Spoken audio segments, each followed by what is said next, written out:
hereby call this open session to order. I'd like to ask everyone to please rise for a moment of silence.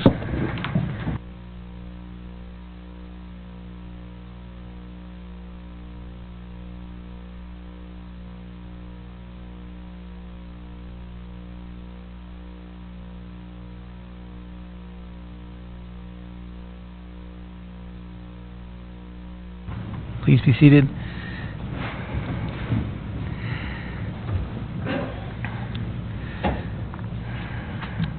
Next item on the agenda is disclosure pecuniary interest and nature thereof. Councillor Catt. Thank you, Mayor. I had pecuniary interest in the closed session.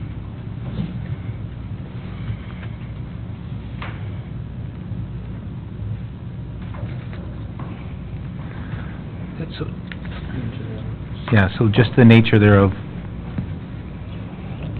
Number 3.1.1.1. Just, okay. The nature of the pecuniary interest. Like a party to one of the... Party to one of the claims. Okay. Next is, any other pecuniary interest? Seeing none, we'll move on to announcements from council and staff. First, I just wanted to pass on regrets from Councillor Drew. She was away on police services business. Next, announcements from council. Councillor Watton. Thank you, Mr. Mayor. I'd like to congratulate the Arts Council for a successful gala for the arts held last Thursday evening. It was an interesting, interactive meal with Harper Wiley's preparing and then serving it on long tables and explaining what they were doing as they were doing it. So it was quite a different way of enjoying dinner, but it was very well done. And I think there was approximately 130 guests in attendance. Also, I'd like to announce on the 4th of November, again, a reminder that the Housing Committee will be holding their 3rd annual Housing Symposium from 10 till 2. Admission is free and lunch is provided. There are 2 speakers. One is speaking on secondary suites, Joanne Kuipers, and along with a contractor who deals in putting in secondary suites. And then after lunch, there'll be the personal experience about implementing a secondary suite, as well as a guest speaker from Castle Keep, which will cover aging in your home. And lastly, we will be giving an update on the housing initiatives for Scugog. So hope you can attend. Thank you. Oh, and one further thing, on November 2nd, the St. John's Anglican Church will be holding a service to desecrate the property, which essentially means it will no longer be a sacred site. Councillor Somerville. Thank you, Mr. Mayor. On Thursday, October the 26th, the Agricultural Society is holding a gala again, another gala. It will be held at the community center. At that gala it's sold out, unfortunately, but fortunately too. It's going to be a presentation to farmers who have had farming in their family for over 150 years. And my family is one of those, so we're getting a plaque. But there were so many people in that they have to have another evening to dedicate the awards to other families that have been in the farming the agricultural family for 150 years, and it'll be a freebie evening. Unfortunately, it won't be a gala, but it'll be a get together for the farm families again. It'll be a great night, and I am going to cook a raisin pie courtesy of the council, and it will be auctioned off at that gala. So I hope I can make some money for them if I don't burn my pie. It's amazing that these pies get $500, $200, $500 for a pie. Great. It's good. Great event. Congratulations on the long history in the agricultural community. And I will see you at that night. Any other announcements from council? Councillor Catt. Thank you, Mayor. I just wanted to second what Councillor Watton said. Again, Councillor Watton and I were at the table that raised the most money and had the most fun. Any other announcements from council? Just at last Wednesday, the Rotary Club had a dinner, and they had a presentation for part of the proceeds from the Rib Fest, as well as proceeds from other initiatives they had, and they presented a $100,000 check to the hospice. So it was a fantastic evening, and members of the hospice were there, and the hospital foundation. So it was a great evening, and it's really proud to be members of the community that everybody's rallying together, fundraising for an excellent initiative in the hospice in our community. So it's great news. Any other announcements from council or staff? Councillor Summerall. Thank you, Mr. Mayor. Again, I just forgot about the one for tomorrow evening. For those of you who would like to see the new hospice,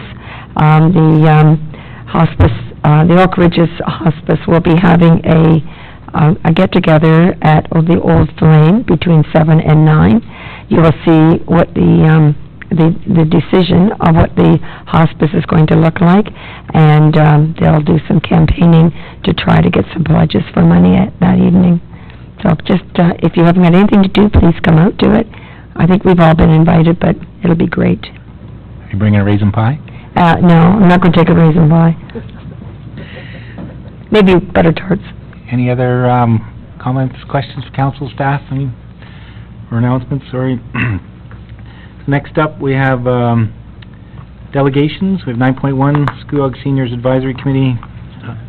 Yes, Councillor Back.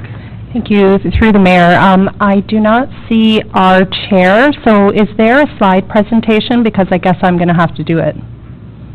Would you prefer me to do it here or over there? Should I move? No, you can do it there, it's fine. Oh, okay. But I like the mic over there better. Go ahead.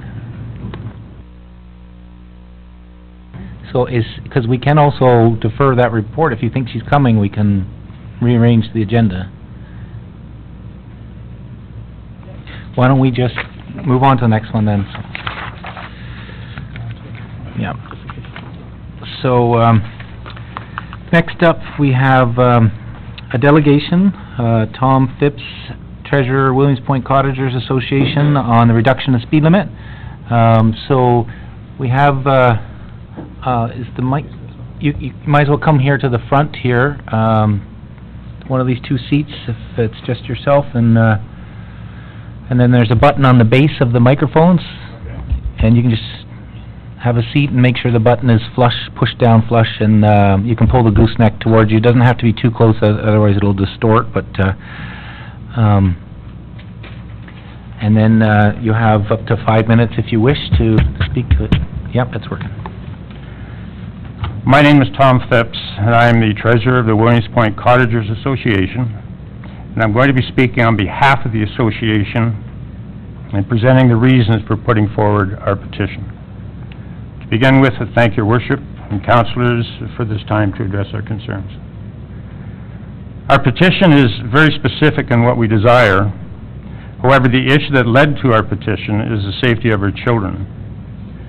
Fortunately, we have not had a tragedy to date, and now we would like to take the necessary steps to prevent one.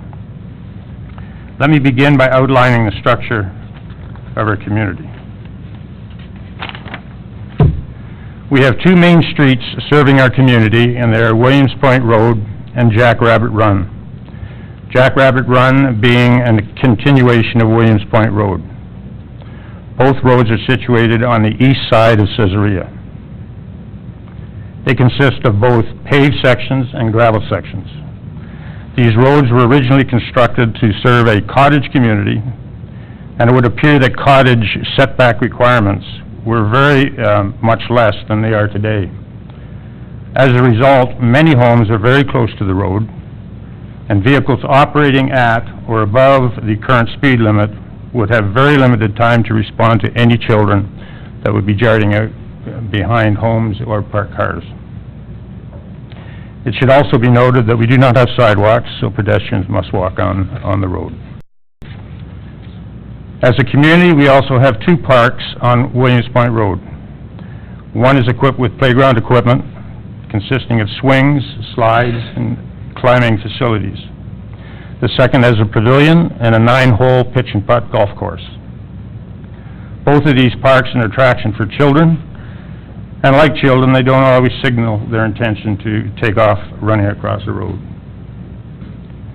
On 2 separate occasions during the summer, we host a garage sale and a Labor Day fun weekend for our members and their children and their guests. Traffic increases significantly during these events, increasing the potential for accidents. These functions, however, are very critical in maintaining our community spirit and the financial viability of our organization. Prior to addressing council, we explored other solutions as follows. A member of our association had professionally printed signs made up asking the public to slow down. However, they were not acceptable to our bylaw officer, who told us they set an unapproved precedent, and we subsequently took them down. We also explored speedboard signs. However, the price of $10,000 is simply outside our financial ability. Speed bumps were an alternative. However, it was suggested that they negatively impact emergency vehicle response time. In summary, we believe something must be done before we face a tragedy. Collectively, an agreement was struck with our members to seek a reduction in the speed limit from 40 kilometers per hour to 25 kilometers per hour, and we seek council's approval to do just that. I might add as well, I hadn't noticed before, but there is a sign on our road, Williams Point Road, at a bend dropping the speed limit to 25 kilometers per hour. So one might call that a bit of a precedent. Thank you very much. Thank you for that delegation. Now, I'll open it up to councilors to ask questions. Sure. Councilor Katz and then Councilor Guido. Thank you, Mayor. I just have a couple of questions. This is seems like a fairly tight-knit community. It is. Who are the speeders? Well, it's a mixture of people. I suspect there's some residents that are speeding, but also guests and workers that come in with their trucks and their equipment. So it's a combination of all the above. Okay. And the other thing I wanted to ask was, who would it be, Lori? Are you the speed, or Carol? Yeah, sorry, Carol. What's our thoughts on reducing? I've never really seen even a 25 kilometer an hour zone, but what's our thought if the whole community wants it dropped? Through you, Mr. Mayor, to the councillor, the Highway Traffic Act says that municipalities can set the speed limit between 40 kilometers per hour and 100 kilometers per hour and 10 kilometer intervals. So you can't set a speed limit as low as 25, or at least it's not enforceable if you do. And if you set it that low, it gets very confusing. So the default speed limit is 80 kilometers an hour, but we've signed it at 40. So now the speed limit is 40, and it's in our bylaw. If we put it at 25, it puts a lot of confusion into what the actual speed limit is, and the police wouldn't be able to enforce it at all, either the 25 or the 40. So we don't recommend going any lower than 40 kilometers an hour. And what is, excuse me, and what is it posted now, 40? Yes, Is that what it is? except that one section is posted at 25. Okay, thank you. Councilor Guido.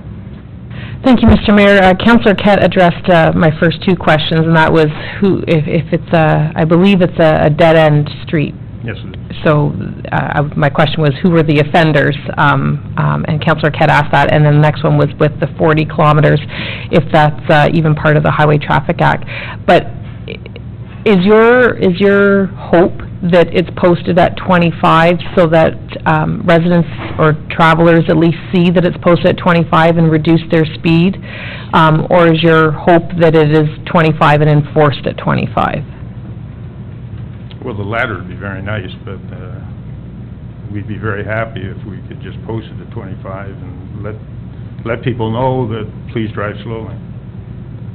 No, and now knowing, and I'm not sure if this was something that your association was aware of with the 40 kilometers and higher is only enforceable?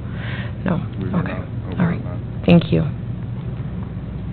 Councillor Somerville?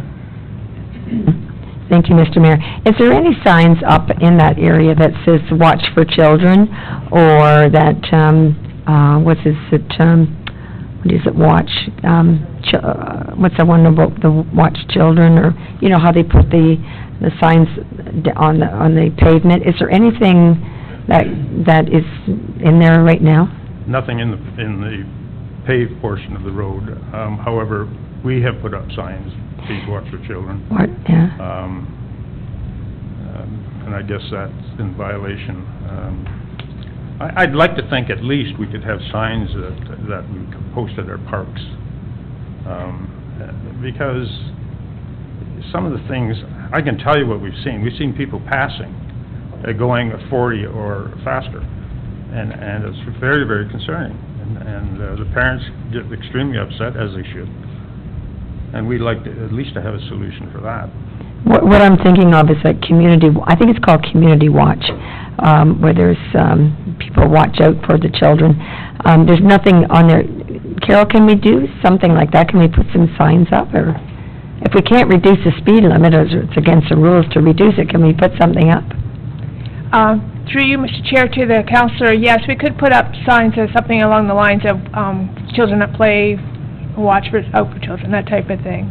And can we put I know I was at some place where they had those arrows on the roads where, you know, for children, watch for children, or like where they painted it on the road. You know what I'm talking about? I hear what you're saying. Yeah. And that would be excellent. Yeah, you know what I mean, Carol, have you seen them? I'm not sure exactly what sign, but we can talk about it after if you want. Yeah. some I'm wondering if we could paint something on the road just every so often, just saying, you know, watch your speed, or, you know, maybe that would, instead, if we can't put the signs up, then maybe we could make them understand there's a little bit more to this story. And I think you've got a good point about the children, and if you've got no sidewalks, you've got no place for anybody to walk. So the speed limit does need to be slowed down, but if we can't decrease the speed, then at least we can do something to help you out by putting different signs up. Anything would be well received. Yeah, exactly. So, all right, thank you. Good luck. We will work on that. It needs to be worked on. Great. Councillor Watt? Thank you. First off, I was going to ask, are all the residents members of the association? No, they're not. Okay. What percentage would you say are members? To be a member, we collect annual dues, and this year we're around 72 that are paid. I believe we have about 250 homes, cottages. Okay. You said there was a sign on a bend that said 25. Yes. Can you give me an idea where that is? Might I ask a question of my group Ask here? me and I'll ask. Pardon? Ask me and I'll ask. Your question again, I'm sorry? I just wondered about the 25-kilometer sign. Yes, there is one, and it's, the question I would ask, it's opposite our president's home, pretty close to it, and I don't recall, it's 35 Williams Point, that's it, 35 Williams Point out to 57. Okay, could you speak to that, Ms. Glomar?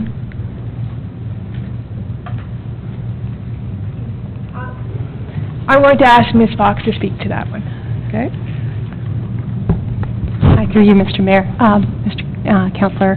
The 25 kilometer an hour is through the bend, so if you're driving around many country roads with bends, they'll have a reduced speed limit through a bend. It's not a speed limit, it's a recommended reduction of speed to clear the bend, but it is not the speed limit. The speed limit in the area still stays at 40 if that's what the posted speed is. That's just a recommendation for when you're going around the bend that you reduce your speed.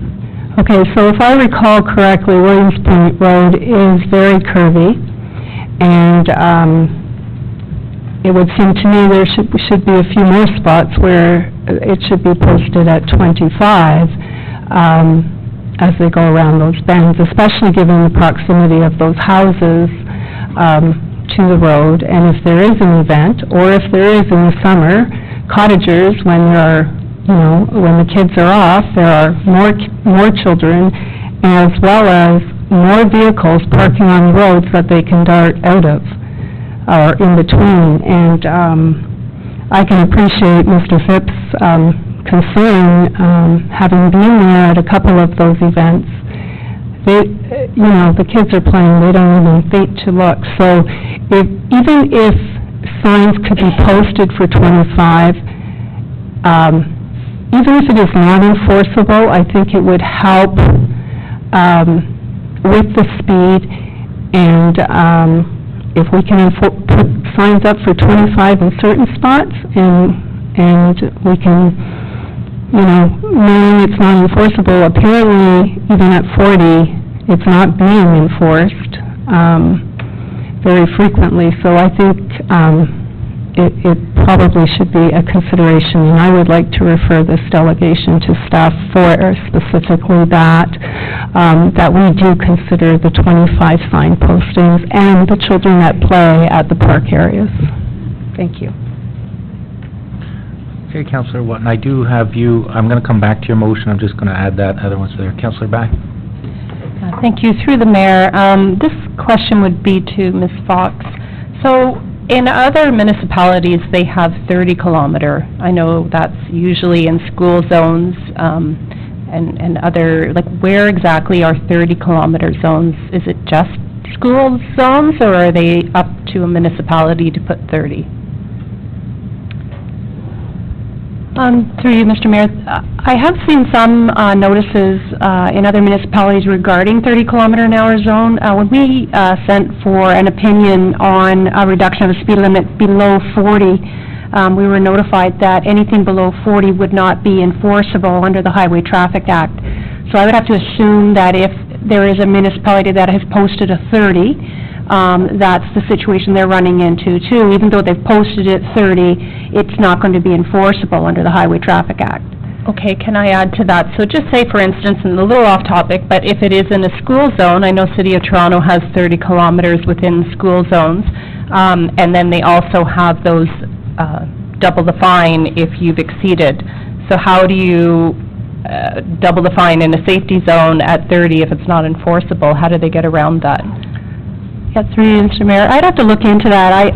That's the opinion that we received, was that anything less than 40 isn't enforceable. I know that there is some talk recently about lowering that, but as the Highway Traffic Act sits right now today, 40 is the lowest that's within that. I concur with Councillor Watton that either a 25 or a 30 should be posted, and hopefully that you would have people that are mindful. Do you have any members in the community that would be willing, is it called Road Watch? Road Watch, where it's that yellow pyramid? It's a sign, and that you could have one or two people that are sort of your designated, and if they see and can catch a license plate, you can report speeding to Durham Police through that Durham Watch. And I believe after one or two of those complaints come in of a same license plate, Durham Police will go to that person's residence, regardless if they live in that neighborhood or somewhere else within their jurisdiction, to remind them, this is the speed limit, you've been witnessed 2-3 times. And I think after a certain amount, then they do enforce. So that would be notable as well, sort of like a community watch, but it's a road watch. we could definitely get a couple people. Yeah, because if you have an association like that, and one more thing, this feels very similar to me to Paxton with the stop sign. When you have a neighborhood of the taxpayers living in that neighborhood, and it's their quality of life, their safety concerns, and we are here, all of us, we represent the people and we work for the people. And so if your neighborhood is experiencing that, I think we need to respect that to help you. Thank you.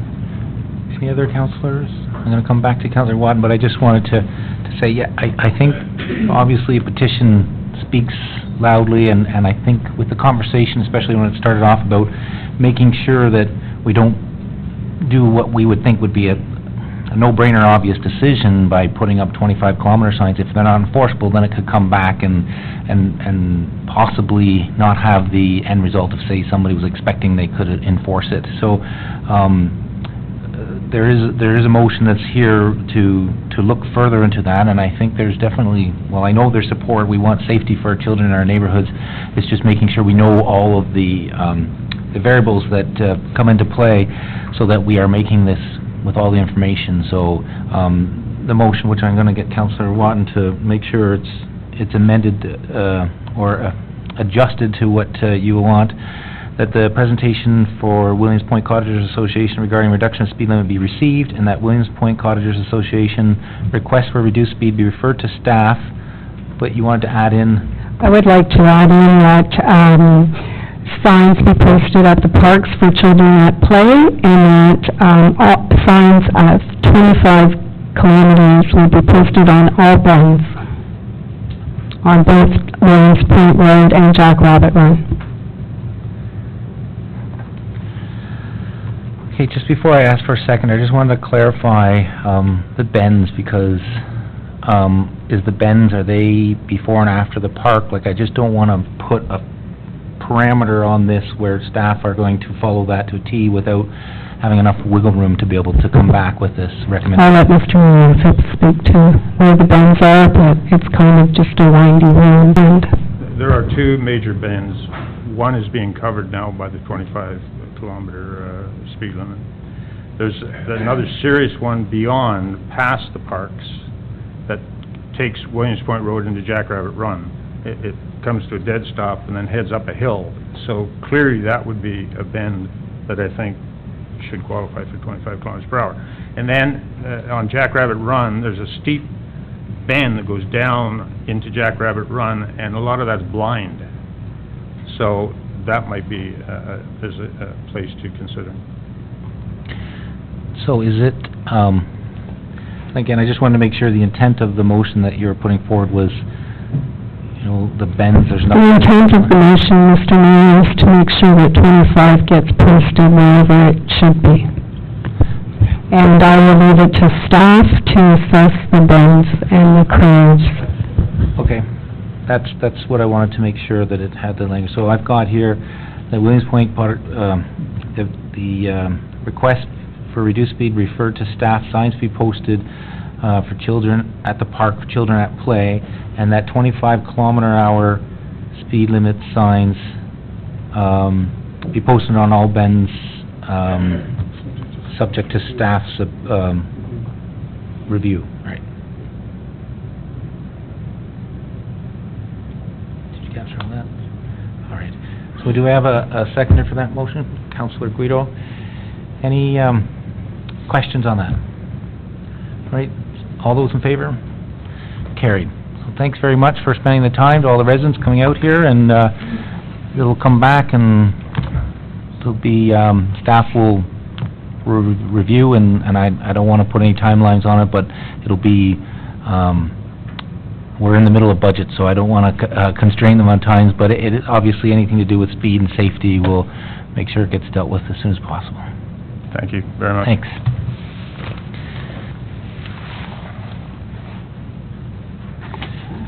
So now, we're just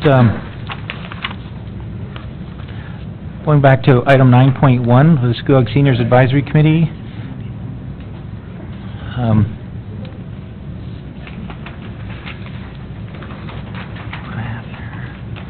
Suzanne Redford, Come on up, you know the drill.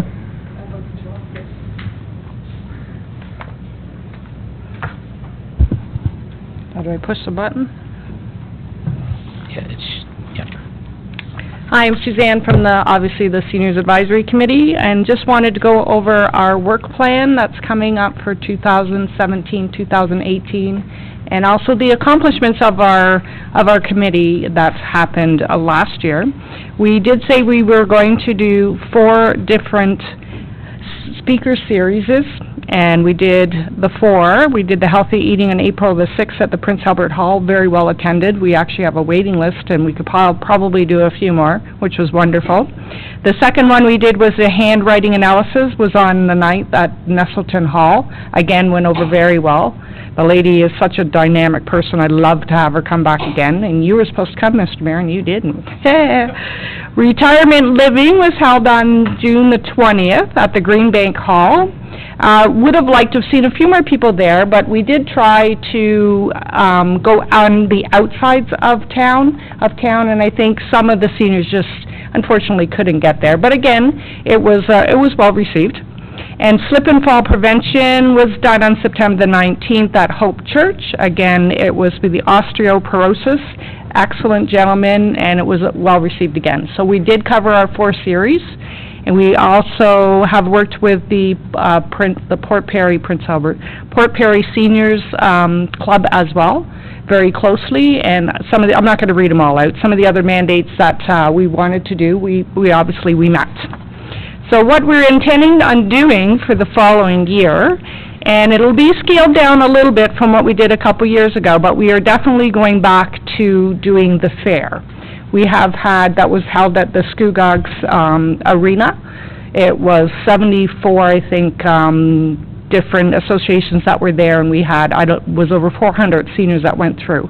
So it's definitely something we want to do again, as we've had requests from people who attended saying, when are we going to do it again? And it was the largest one that was held, that everybody said, so that's wonderful. So we are going to move it down a little bit and do it back into the hall, which is fine. So we're going to put together a subcommittee with the Port Perry Seniors Club, and I do have the president of the club as my VP as well, which is wonderful. So we're working well together, and that's something that we're going to go forward with. And I guess just for challenges, it'll probably be trying to get a functioning subcommittee together, trying to figure out who's going to do what, the legalities of the whole thing, but I'm sure we'll work well together and we can work it out. We are looking at an operating budget of $3,000 from council. And just to break it down, the last fair was over $6,000, but again, we're going to scale it down. But just to give you just a quick op, advertising and marketing, we're looking at $1,500, and food is like $750. Equipment's going to be $500. Miscellaneous supplies $250, so that's running around $3,000. We are definitely looking at a grant as well, and I'm pretty sure we probably will be able to get grant money in connection with this, because we're working on it early right now and looking at grants. So just in conclusion, we had a busy year. We did meet our incentives, and we've accomplished everything that we have wanted to do, and again, we're going to go forward with the fair. That's what we're planning to do for the next time. Great, thanks very much for the update to council, and as always, we appreciate the time and effort from citizens to volunteer and take this on, so we know the pay isn't that great. So, thanks again, and so now I am going to I'll open it up to council for questions, but just so everybody knows my intent, I'm going to pull forward the 10.2.6 Scugog Seniors Advisory Committee report at the same time, so that we can deal with it, because there's a budget, the ask, you touched on it, so I want to make sure we deal with it all at once. Oh, one thing, sorry, just thinking of it now, that it's probably a big thing as well that we've put forward, is we would like to change the name. Because right now it's the Scugog Seniors Advisory Committee. We would like to change it, and which is going with all of the different government associations. We'd like to be called the Scugog Age Friendly Advisory Committee. So that's something that we're putting forward as well. Just wanted to make sure that's noted.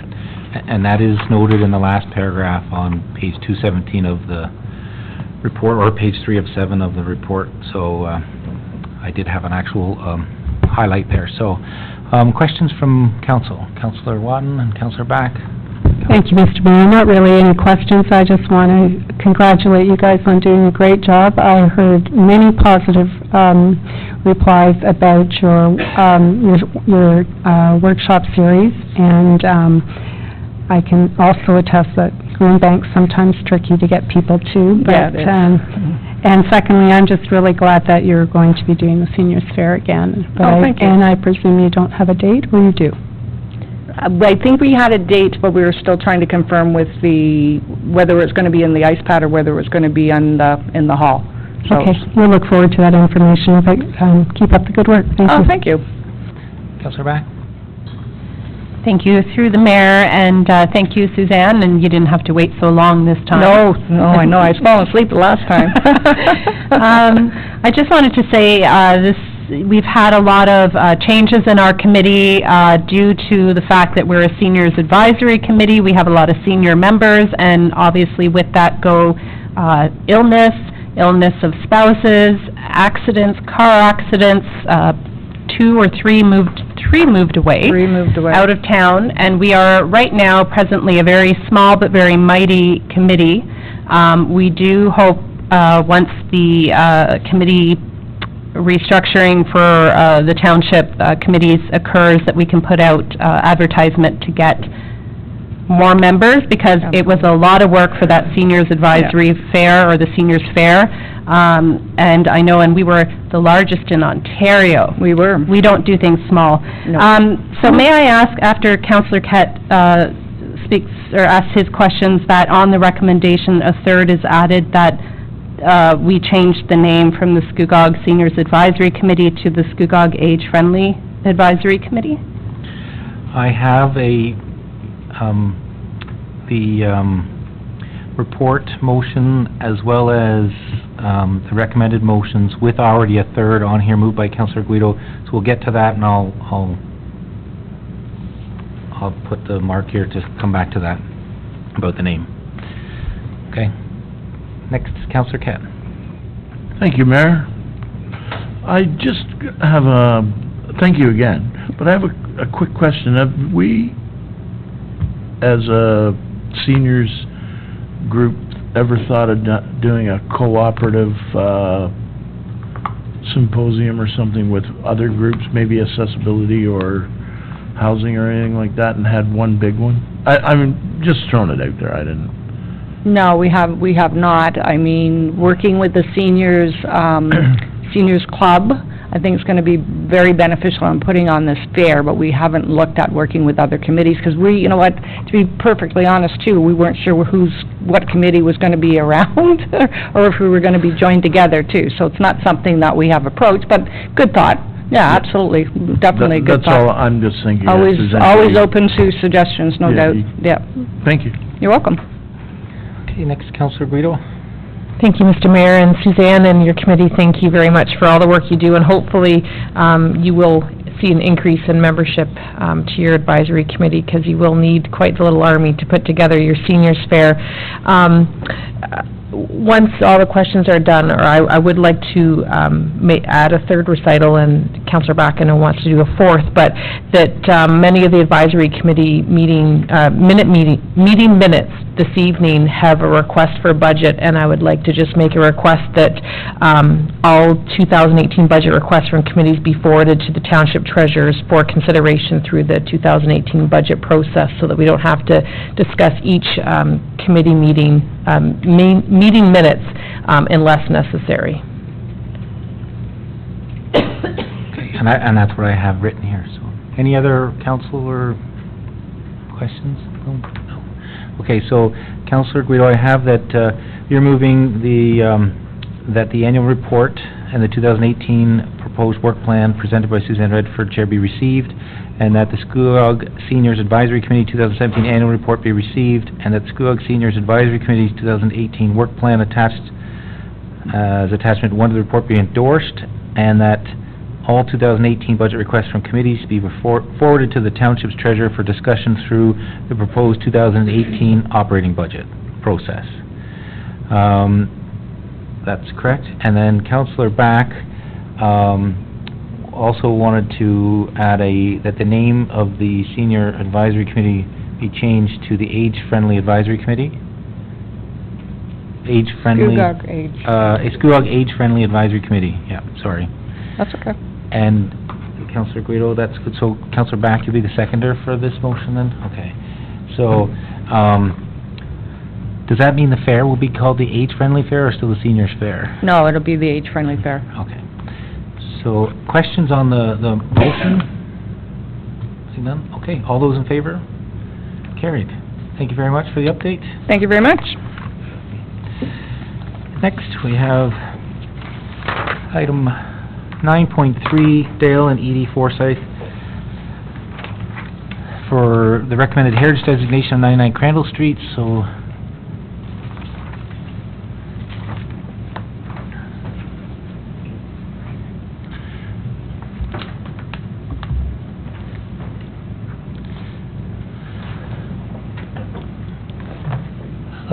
yes, the buttons just have to be pushed flush and then the mics will be on, so welcome, and we have up to 5 minutes to present, and we have some of the details that were here in the agenda, but it's all yours. Thanks. Thank you. My name's Edie Forsyth, and this is my husband, Dale Forsyth. I come before you today as a resident of Port Perry and a taxpayer, and we want to go through our house right now that may possibly be deemed heritage. So I'm going to give you just a little bit of the background. The home was purchased in 1996, and we did quite a few renovations, including putting aluminum siding on the house and redoing all the windows. We replaced the shingles. And just going to get this to move. Sandra, is it down arrow?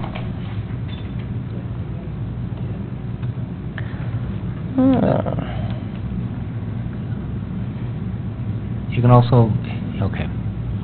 Oh, okay, there we go. We replaced the soffits and fascia in the east trough 7 years ago, and then all the old windows were replaced with new vinyl windows. There's not much landscaping. There are no older trees on this property. 15 years ago, we put on an apartment that we got legal status from the township to be able to do. There's a single-car garage in the back, and there are no other historical buildings.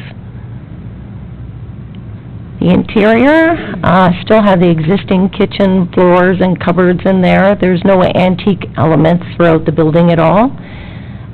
We've replaced the wood and lath walls with drywall and new insulation, and the old doors were replaced with steel doors 15 years ago. The old knob and tube was replaced, the copper and lead pipes, and there's no light fixtures that are old.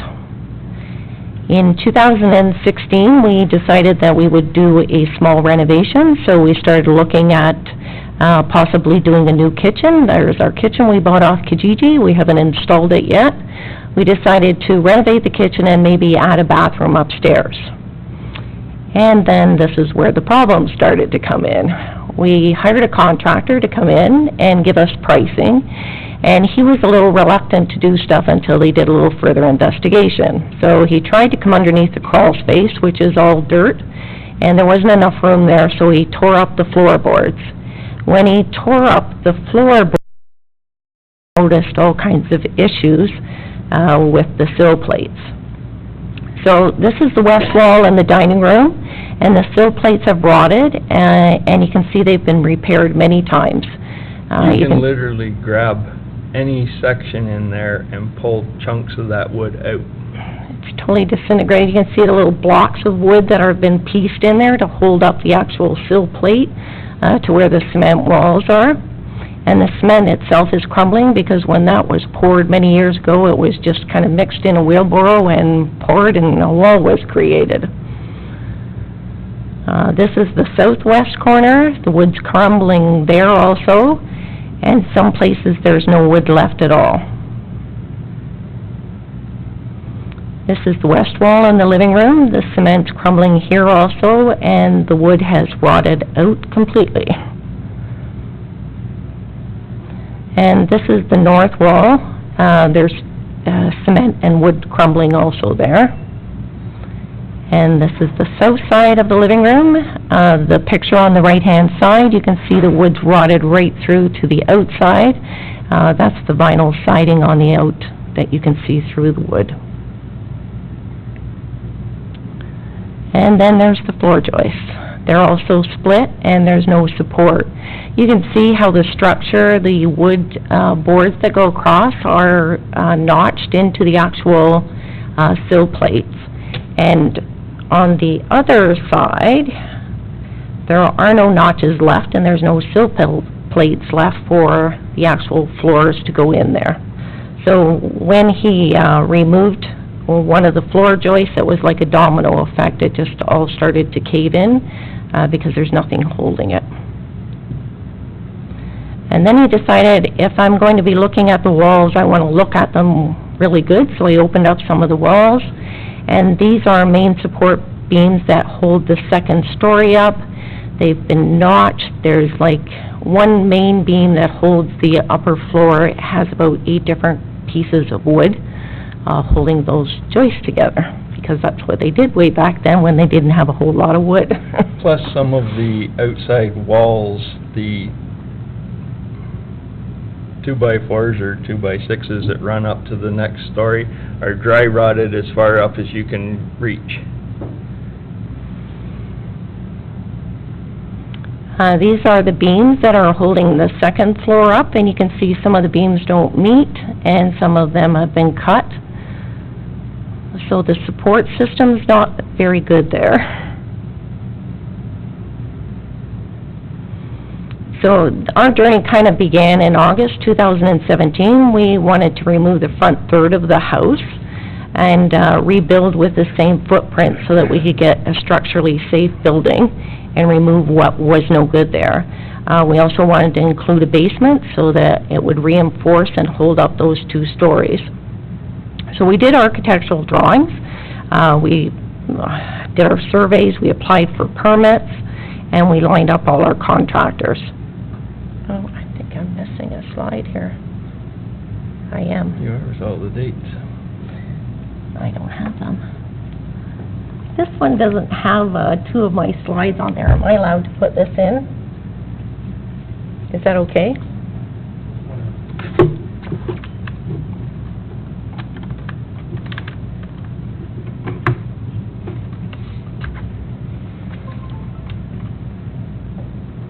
Sandra, do I have to come out to here?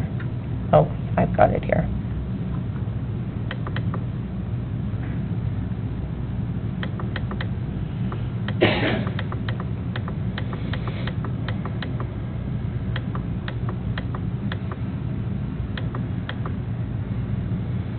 So, we purchased the home in 1996, and at the time it was not heritage.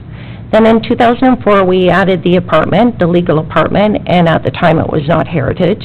In September, we started to look into the renovation of it, so we brought in our contractor to assess everything.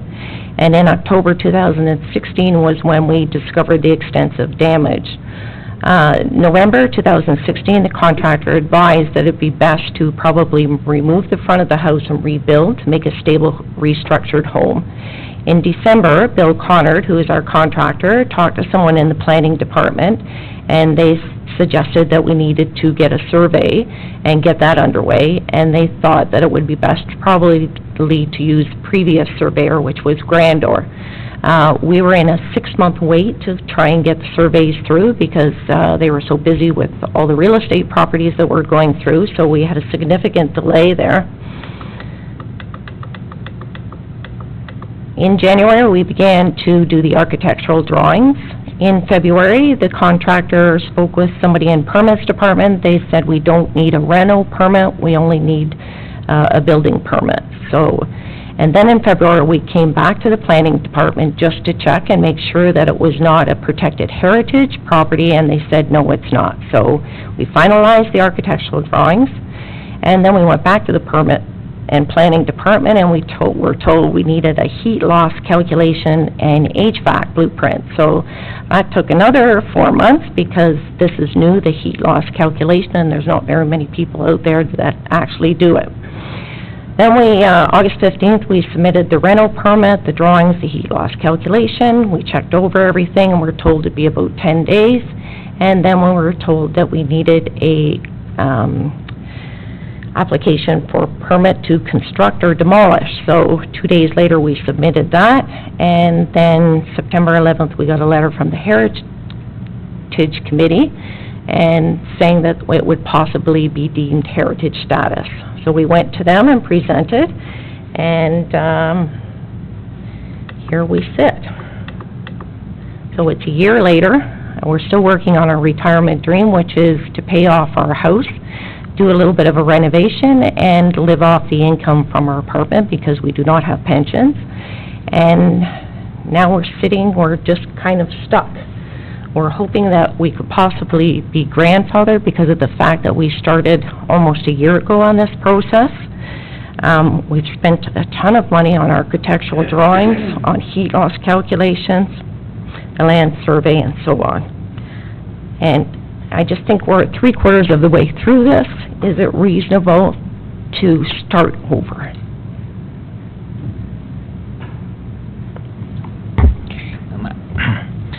Thank you very much for coming to take the time to do this delegation. I think we will definitely have some questions, so I'm going to just start by looking to council for questions, and I know that we do have member our townships, Peter Walkerl is here, so if there are any questions heritage related, because we have heritage process and then also provincial process. So Councillor Back here first. Thank you, through the mayor, and thank you for coming to make this deputation.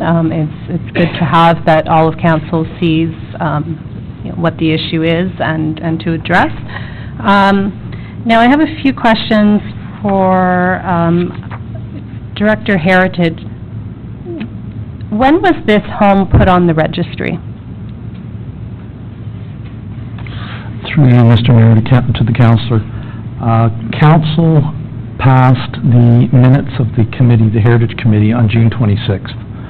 So they adopted the minutes which recommended that this property be placed on the registry. Oh, the other registry. The registry where it would signal that it had to come to us, not for designation. The homes that are in the Heritage District that are on the, am I saying the wrong word, Councillor Kett? Is it not called the registry of the homes that are of historical significance, not designated officially heritage, but on the registry, which gives a pause for us if a demo clause or a demo permit has been submitted, that it comes to the heritage? When was that put on? That's correct. Not June of this year. The minutes of the committee were adopted by council in June, and that refers to the registry, meaning that this property was placed on the registry, which if a demo permit comes in, it enables the municipality 60 days to evaluate as to whether it should be forwarded for designation. So then this was part of the summer prior of additional homes and properties to be put on the registry, correct? Yes, in June of 2017. Okay. Okay, so then it is on the registry, which means, as Director Heritage says, when a demo permit comes in, it is brought to the Heritage, just to give us that sort of sober second thought to make sure, that homes of heritage value or significance to the township, to prevent, because I can give you examples. Stouffville is a town where they're losing their heritage homes daily. And Port Perry, urban Port Perry, is known for the heritage homes. and that is why it is very important. Now, this question would be for our heritage consultant, Peter. So, there are homes that have damage in either foundations that are failing, or in this case, where you see the dry rot. Are there processes that can be done to remedy that? Of course, any building can be fixed or restored. Working as a heritage planner for the city of Markham, I mean, I can tell you I've seen buildings 10 times worse that have been vacant for 20 years with holes in their roofs, and even where the raccoons have decided to abandon the house that have been restored. There's no question that there's a significant cost to do that. But we also know, even on a local basis, that homes like Joseph Bigelow's first home on Perry Street had similar problems. It was completely lifted in the air. Its sills and entire floor structure on the ground floor were repaired, so it can be done. I mean, again, it becomes a question of cost. Can individual owners afford that cost or not? But I guess it's obvious that anything can be fixed. This house is certainly not past a point where it could not be fixed. It's just a matter of will and funds to do it. So, I wanted to ask you also, by designating a home heritage, it doesn't necessarily prevent it from being demolished, correct? What designation does is it obliges the owners to get the authority of council for any alteration to the exterior, nothing with the interior. When you designate a building, you list which features are considered to be of significance, and if an owner wants to alter any of those features, they need to obtain the approval of the municipality or council or their designate for alteration of those things. So, yes, a lot of people equate designation with a banning of demolition, but not necessarily so. A building may be designated, and a council can decide that, notwithstanding its importance, that it could be demolished. In the case of a building like this, when a statement of significance was written for this building, what was deemed to be significant, as Mrs. Forsyth pointed out, many of the exterior features have been changed. I mean, we expect roofing to change. We don't, or heritage committees, we never regulate the interior, so whatever's happened inside, but they indicated that the original siding had been replaced, the original windows and doors and so on. These are fairly cosmetic things. What still remains is a structure, a form, this 1.5-story form with symmetrically placed windows and doors.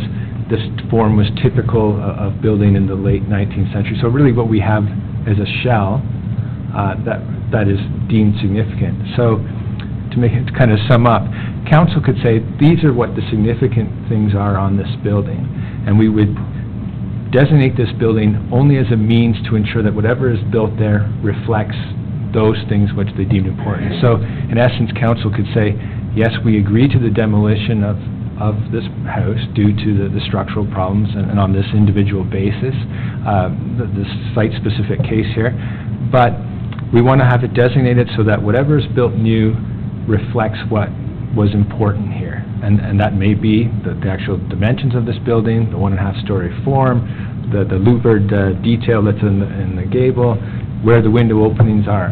What the Forsyths are proposing is something, I mean, it's a gabled house, but it's not really the same as the house that is there, or doesn't really reflect what was important there in some respects, such as the 1.5-story form. Anyways, I hope that wasn't too long. So it's my hope just for other council members to note, and, you know, the windows, and there's a window on the original where there's a door now, and there's more windows, and it looks more like a 2-story than a story and a half. That by all means, that demo can occur. By having a designation of heritage, it's to keep the flavor of that home, that the facade remains the same. You know, this is a very dangerous precedent if we allow one heritage home on our registry to go and be changed, completely different facade. They're all going to go. You'll see slowly but surely they're all going to go. And you also set a precedent where if you prevent a different homeowner from demo, that it could open the township up to potential lawsuit to why did you allow this one and not ours. So those are things to consider with this. Councillor Watt? Thank you. Could you go back to the list of dates when this project was started, please?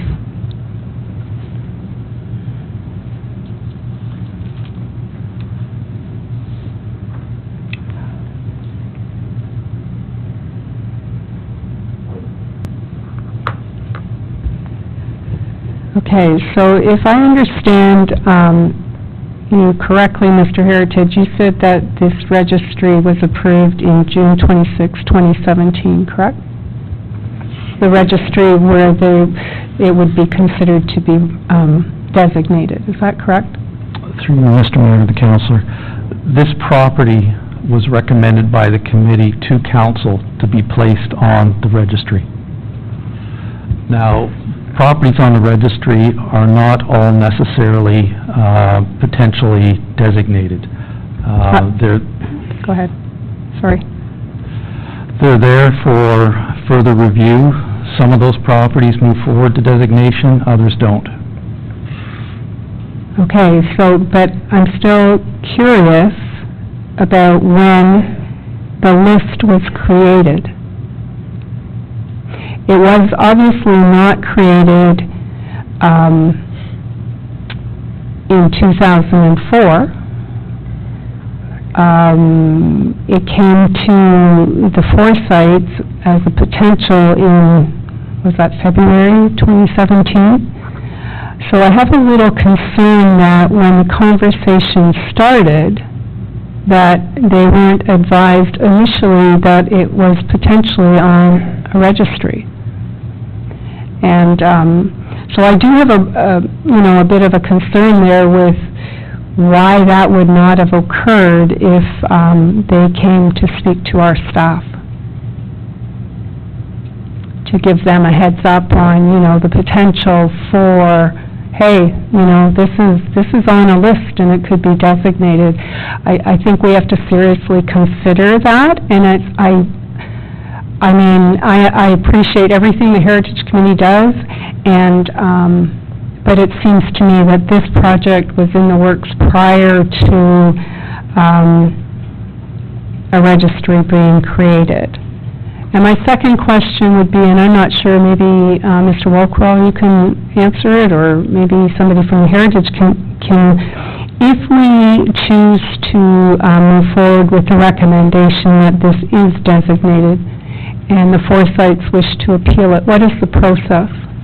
And if they receive a favorable response, where does that leave us as a township? Through you, Mr. Mayor, to the councillor, in terms of the process, if council tonight decides to adopt the recommendation of the Heritage Committee, the township staff will then prepare a notice of intent to designate. It's a letter that's forwarded to both the applicants or the proponents, the Forsyths, as well as the Ontario Heritage Trust, to advise them that their property is being considered for designation, and they have 30 days to appeal the notice of intent to designate. If they choose to appeal, they file that appeal with our clerk, and the file is then forwarded to the Conservation Review Board for consideration. Now, the Conservation Review Board will hold a hearing, and the report that's prepared by the Conservation Review Board and is then forwarded back to council for a final decision. Council are the final decision makers. Okay, so given that it takes 30 days, how long does it would you say the entire process would delay this project? Given the appeal, the hearing, what in your experience would they be looking at, because this is already a 2-year project? Through you, Mr. Mayor, to the councillor, with a 30-day appeal period, you're looking at, towards the end of November. A hearing probably wouldn't be scheduled until winter, spring of 2018. And then the hearing would be held, and then the report from the board would be forwarded back to council for a final decision. So potentially this would not come forward until we have a new council, basically, is what you're saying, given the timelines that you've just outlined? It could, it's a possibility. Okay, so I really would ask that we as council consider the timelines that have been created and take that, again, not diminishing the work of the Heritage Advisory Committee, because I think it's great that we saved them, but I think based on these timelines, I think we have to seriously consider what we are doing to this couple and the building. Just going to go in order here. You can come back to you, Councillor. Councillor Kett?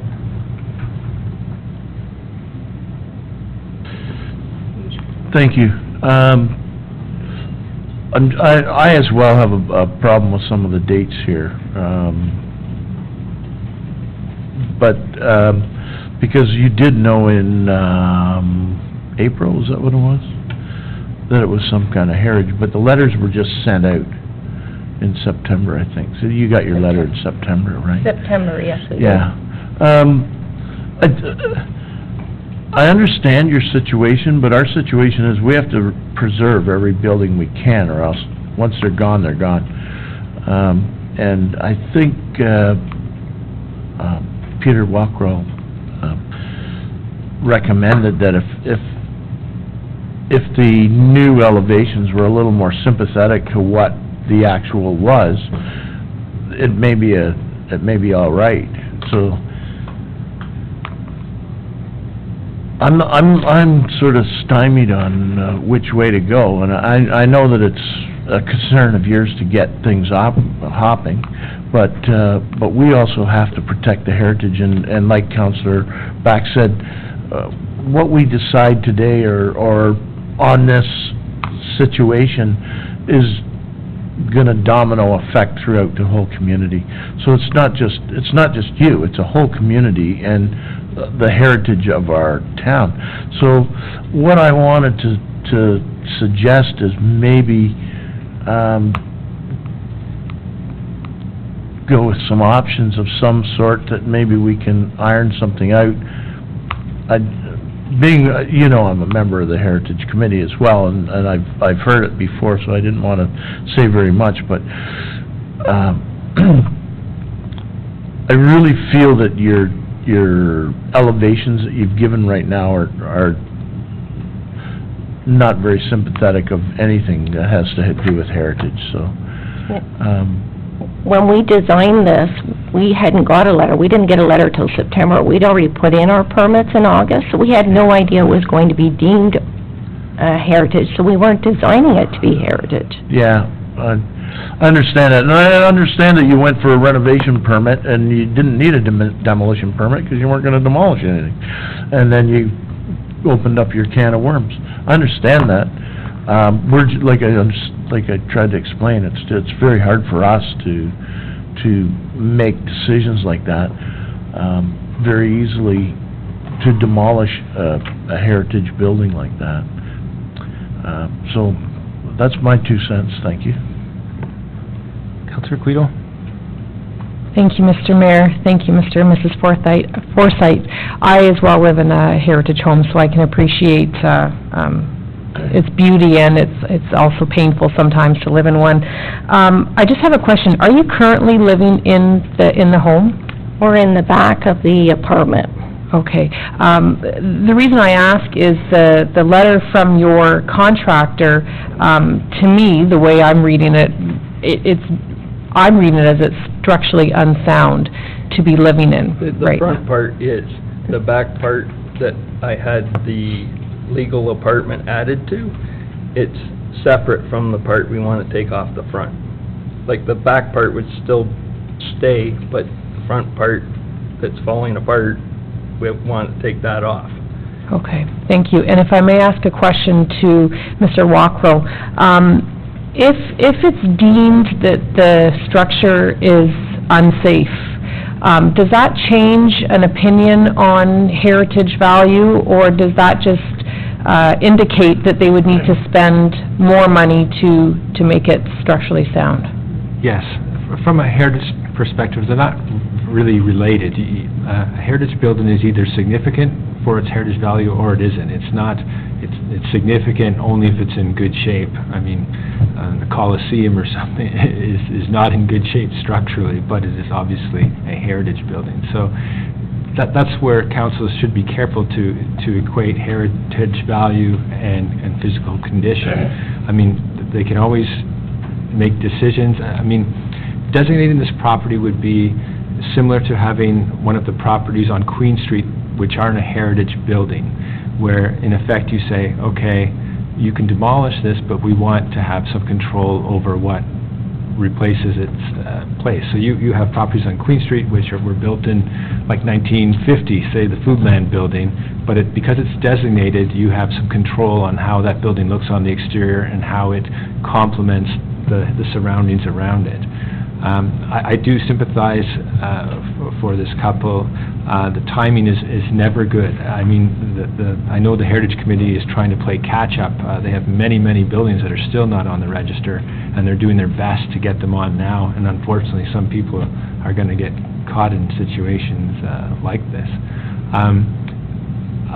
You know, I don't know exactly what their plans are, but from what I see from the elevation, with a bit of tweaking, that building is not that far off from what is there in terms of having a symmetrical facade, windows on either side of a door, with a centralized gable. I think what really makes it different is this 1.5-story form as opposed to a 2-story form where you'd actually have the roofs and kind of coming in on the second story. So, you know, if council was looking for an out that kind of reaches a compromise, they may choose to designate the building, but allow the demolition of the existing structure, but use the designation to get a new building that replicates what was there. And is that something as our heritage advisor that you would be comfortable with? As our heritage advisor? I think so, given the unique circumstances on this property. There are other properties where I wouldn't go that way, but you know, given the timing that the couple is in, how intact the building is from some of the features on the outside, I think it's an appropriate compromise. They may not, and I understand that too, because it would still mean tweaking of their plans or a bit of a change to some of their expectations, but we would still be looking at a building on the same footprint, same general proportions, with less headroom in the top floor, or exactly what they bought, but in good condition. Good condition. And if I may, one further question. If a structural engineer was to deem it unsafe, does that play any differently if it's to go to the Heritage Review Board? Am I saying it right? Heritage Review Board? Conservation Board. Conservation Review Board. No. The Conservation Review Board does not consider a physical condition. Okay. They have criteria set out by the Ontario Heritage Act, which states how or why a building should be or could be designated. Physical condition is not one of the things they look at. They look at contextual, historical, and architectural style. Can I add a comment? Yes. Like, the way I see it, from September onward, everybody that has a heritage home has received notice. We didn't receive notice till November or September. We've already got our permits in, we've done all our drawings, we've done all our due diligence the way we were supposed to. And so why should we be penalized and have to change everything and incur all these costs? And I just, I know you feel like you're being penalized, and again, I own a heritage building as well, too.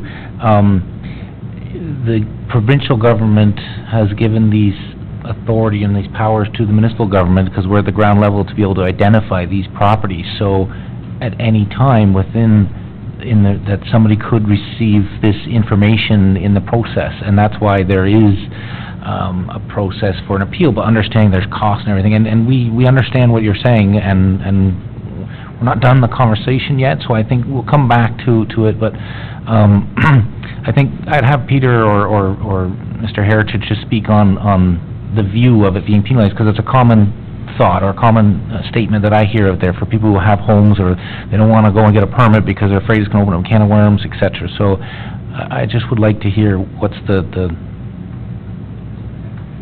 Yeah. As I said, I can understand where they do feel penalized. They bought a house with no heritage status whatsoever. I mean, to most people, it would be obvious it was a heritage house. It is an 1880s building. It would have had things in it that would have said this is an old building. But when they bought it, there was absolutely no restrictions. But it's inevitable that will happen at some point. There will, as soon as a municipality decides to enact things to protect heritage buildings, they're going to do it to people who have bought them where it wasn't that status. You know, had they bought this house knowing it was a heritage building and could be designated, then of course you might feel less sympathetic. But I do understand where they're coming from. But unfortunately, it's inevitable in the process of trying to catch up and protect some of these resources. And that's why I do sympathize. So, and we're going to come back to Councillor Back. Thank you, through the Mayor. So I just want to speak to the screen in front of us with regarding to dates. So where, yes, you had come in, and I just sort of want to defend staff in a sense, in February to speak to when the contractor came in. At that point, it was not on the registry officially, so there wouldn't have been a discussion at that time from the staff member. The same with regards, and I appreciate that you came back and asked, is it on the heritage? We appreciate that. At that time, again, it was not. And then you finalize architectural drawings, but that's not necessarily with the township. And so technically on file, it's August 15th, submit rental permit and drawings. August 24th, application for permit to construct or demolish. At that point in time, the timeline works, and it's June 26th, council approved not only your home, but a number on a list to be on the registry. And that's why September 11th, after you applied for that, it did get flagged and brought to Heritage. So as frustrating as that is, because you know you thought you had a green light and got all your ducks in a row, unbeknownst to yourself, another wheel was turning here with our heritage, and understandably, we need to protect our urban, old, downtown Port Perry, Prince Albert, and so it wasn't anything to penalize anybody. Heritage didn't know you were on it as well, nor I don't think would that have really been much into consideration. It's just to protect our homes of heritage value. So to tweak, I guess it's a question for Peter Wockrell.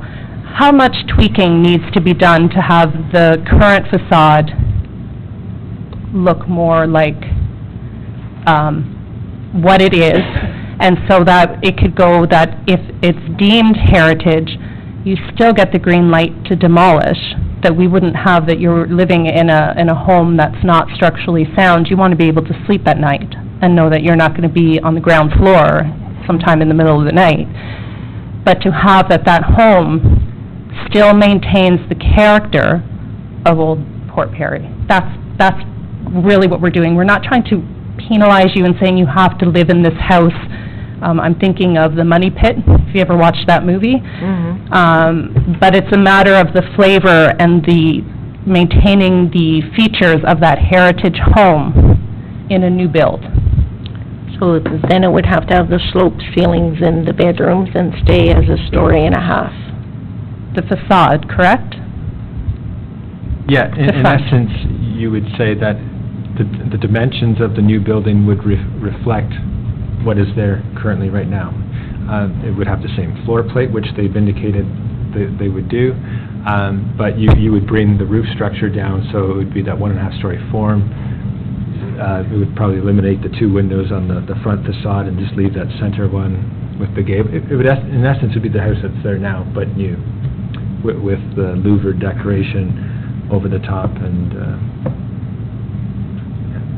but as I said, when I say tweaking it, it's not like they were proposing a ranch bungalow or something so drastically different from what is existing that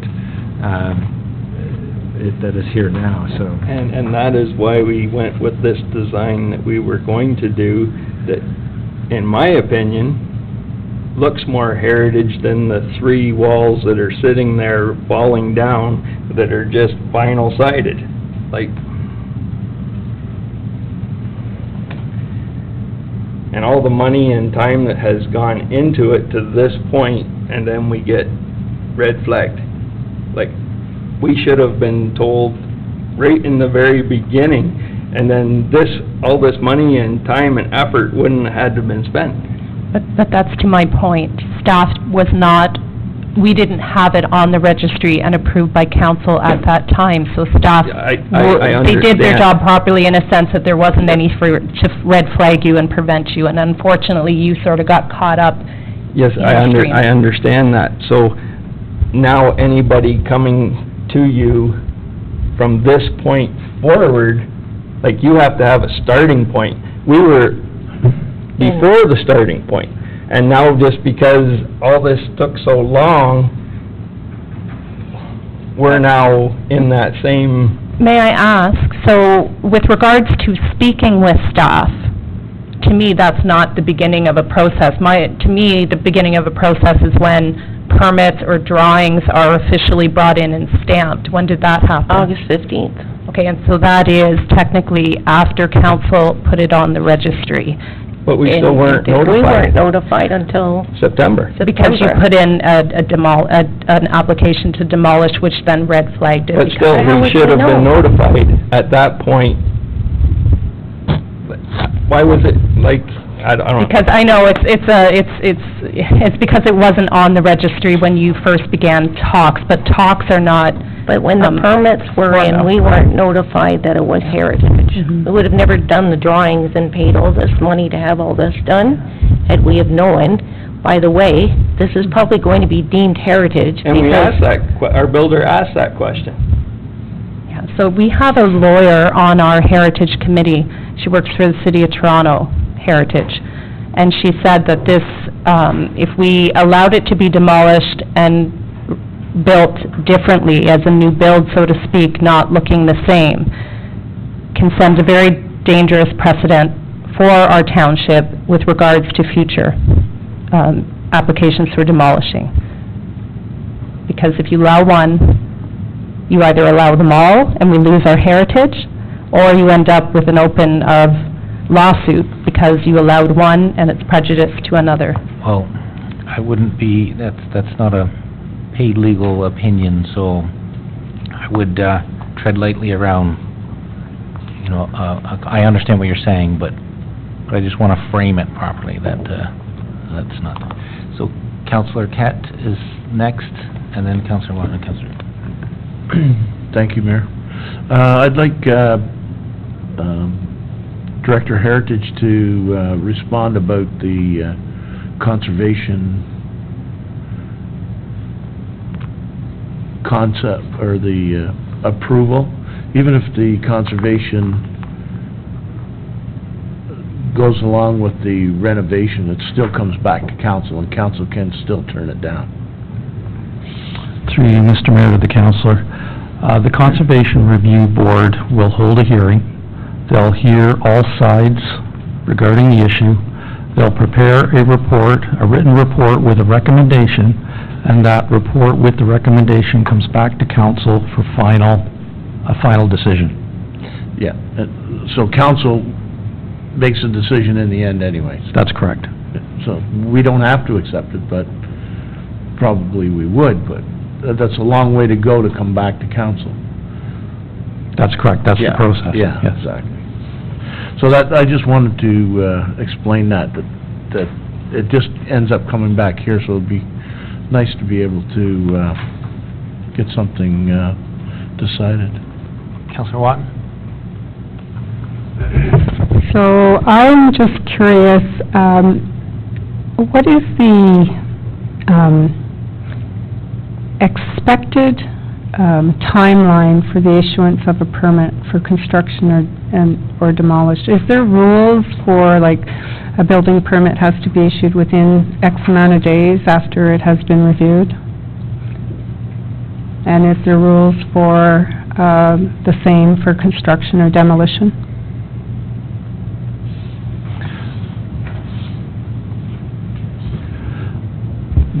Do you want to answer? Through Mr. Mayor, the councillor, under the Ontario Building Code, normally it's a 10 business days where the municipality has the time to review an application and issue a permit. However, in this situation, the property was placed on the registry.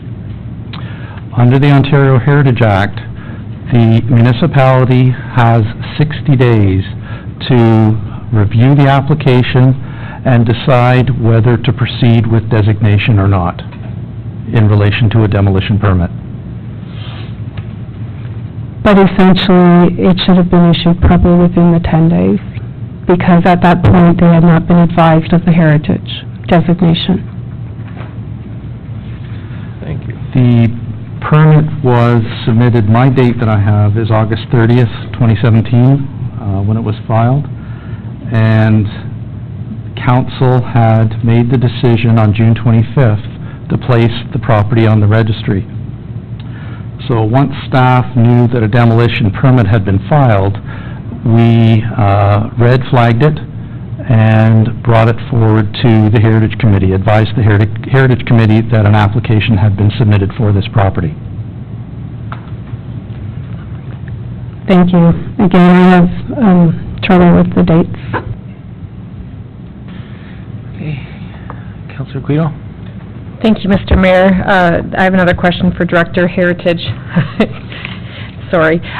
What is the standard notification process to homeowners when a house is being added to a register? June 25th is when council passed the meeting minutes. Is there not a process where the homeowners need to be identified? Municipalities, through you, Mr. Mayor, to the councillor, municipalities have different processes. Some municipalities have policies in place where they advise the residents prior to placing their property on the registry. However, other municipalities, including the Township of Scugog, advise residents after their property has been placed on the registry. So in this case, during the summer recess, there was a bit of time between council adopting the recommendation from the Heritage Committee and sending out letters to advise there was a substantial number of properties that were affected that were placed on that list, placed on the registry, so it took some time to advise all the residents. And do yourself or perhaps Mr. Walkerill see any benefit to adopting a different municipality's process where we identify them prior to the notification so that in cases similar to this, they're at least notified in advance and they perhaps could do whatever they need to do to go to the Heritage Committee or come and talk to council? Through you, Mr. Mayor, to the councillor, there are some shortfalls with that process. If an applicant gets wind of their property being placed on the registry, they could file for demolition permit, and the municipality would be obligated to review and issue a permit within 10 days under the Ontario Building Code. Because it's not on the registry. Because it's not on the registry yet. Okay. Okay, and then my next question, are we aware if there are any other permits in process right now for homes that have recently been added to the register in the June, with the June passing of the minutes? Are there other homes that may, or homeowners that may experience similar notification? Through Mr. Mayor to the councillor, I'm not aware of any, but as soon as we are aware, we advise the Heritage Committee. Thank you. Councillor Somerville?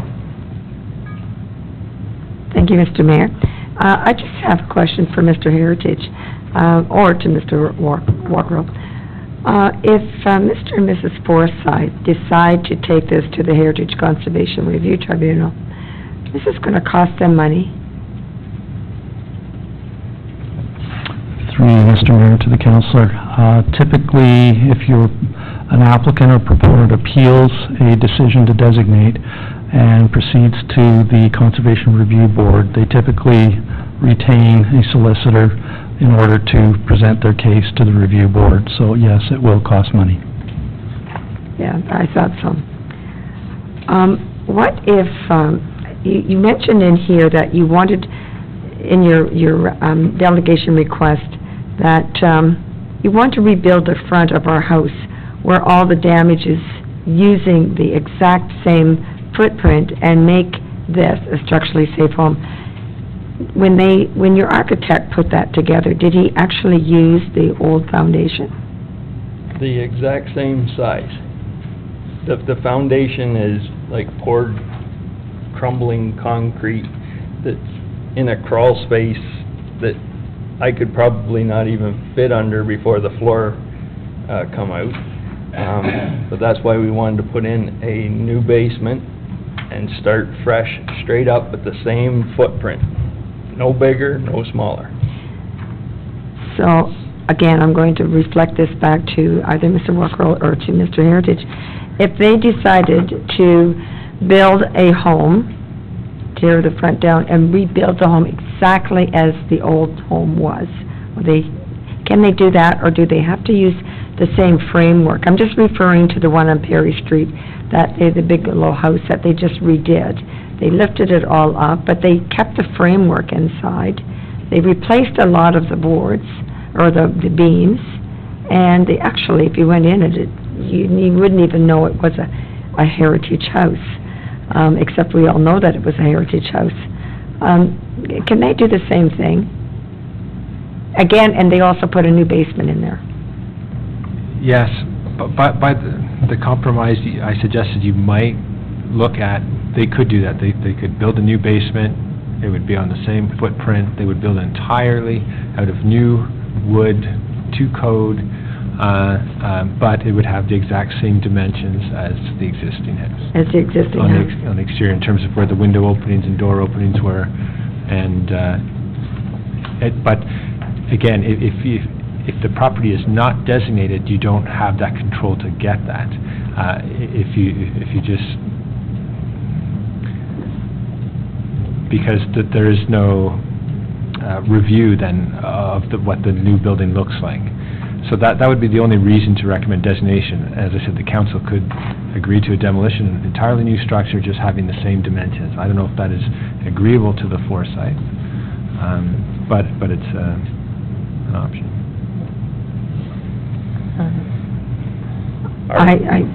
I'm only just trying to help you. Thank you. I appreciate that. But also, I'd like to add, like, if we're going to invest this kind of money, we would like the house the way that we designed it. We would love to have a two-story instead of the sloped ceilings in the bedrooms, because then... And I'll go back to, if we would have known this way before, instead of it being kept secret until... Well, it wasn't kept secret. It was not secret. I just want to clarify that. There was no, spite or anything. It was just like what Councilor Back, there's two things happening, and you just got caught in the middle of it with your property owner. So it was unfortunate that you're caught, just like when other properties are designated and somebody's had a house for 80 years or 100 years or et cetera, it gets designated at some point. So I just want to make sure that there's no ill will intended. It's just, as you've seen, every councillor has spoken twice to this matter. We've spent a great deal of time on this because the heritage is very important to the community, protecting the heritage, so we're really trying to work with you to find that compromise. I understand these drawings have been, in time, money's been invested, so we're trying to see how can we not create that domino effect with the other people. I know you're in the process, and all these things are coming into consideration before we come to a motion that's going to come forward, and I'm hopeful that there is some sort of compromise, but I'll let Councillor Somerville continue with it because, or you finish what you were going to say, but I'm done, yep. Did you want to add more? Because Well, I think you're sort of caught between a fence and a fence post. Because I feel bad for you because I live in a heritage house as well. But I reflect up on Perry Street and see what they have done to, what Mr. Lukic has done to that house.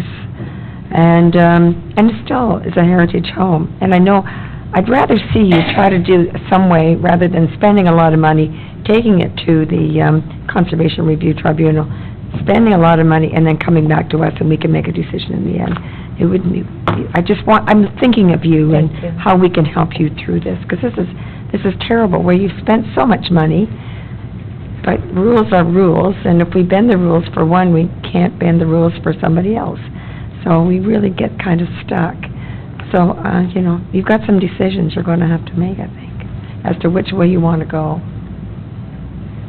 I just wanted to clarify with the drawings that you have in the bottom right, is that a brick facade you were going to put on the addition? No, we were going to just put the same vinyl back on, Okay. so that it would match the rest of the building. And then there'd be stone on the pillars. On the pillars, okay. Oh, I see, those are pillars there, okay. So, based on your comment in response to Councillor Somerville, about the talk about what Peter Walker has said about compromising all that, that is not what you were looking for at all. Obviously, you would like it to go forward here, but I'm afraid that, if there's not a compromise, then there's this process, as was talked about, which ultimately comes back to the council with money being expended. So, there's a couple options, and I'm trying to look before we go to a motion or to a vote on what, any suggestions that you've had from the conversations that you've heard, if there was anything. Mr. Walker? I have an idea, just based on experience with my municipality. Sometimes the owners can consent to an extension of that 60-day period, at whatever's agreeable between council and the owners, to allow some time to negotiate, or have them consider, could we live with really just rebuilding the house as it is, but a new version of it. Because the problem is you have this timeline ticking. You have the 60 days from whenever the demolition permit came in. If you don't make a decision, you basically agree to the demolition. If you agree to designate it right now, then it's off to the Conservation Review Board, possibly, if they appeal, and so on and so on. But yeah, so I've seen in cases where if the applicants are willing to extend that period a little bit, just to give enough room to consider the matter or different options, it has been done in Markham many times, but you need to get that from the applicants agreeing to an extension of that timeline. I'm just putting it out there. Because at this point, your demolition permit was put in on, what date, if I look up there? August 30th? Yeah, so you have basically till Halloween to decide as it is, and and I guess the suggestion is coming there is, because this is a significantly financial decision, and this affects the rest of your, ideally, if this is where you're going to stay and retire in.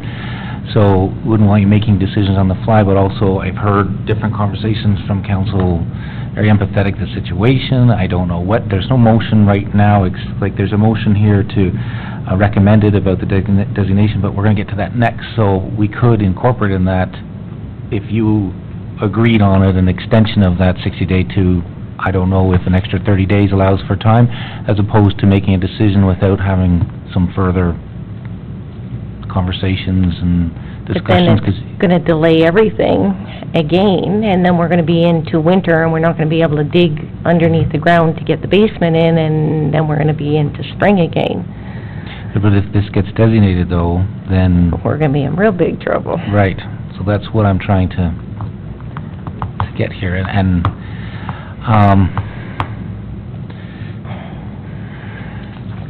so, yeah. Okay, so, I'm going to, the councilors have all spoken twice except for Councilor Somerville, so we're going to just deal with this presentation that we have, the presentation by yourselves regarding the recommendation be received. So it's moved by Councilor Grillo, second by Councilor Watton, and then we'll go into follow-up motions on it. So any questions on receiving that information? All those in favor? Carried.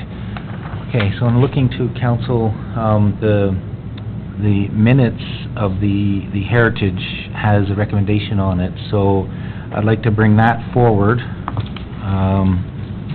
Mr. Clerk, which number was it, do you know? 10-113, the Heritage Museum Advisory Committee minutes, page 119. Okay, page 123 is the recommendation.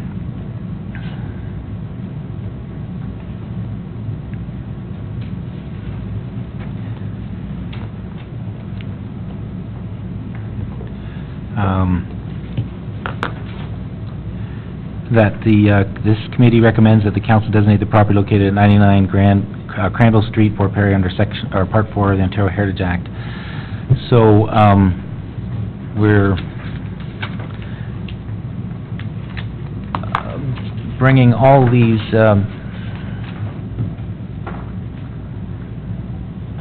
so all the heritage minutes are here now, and so if there's any other heritage items, we have to deal with at the same time, but I want to deal with the recommended motion that's there for sure, and the property. So I'm looking to council of,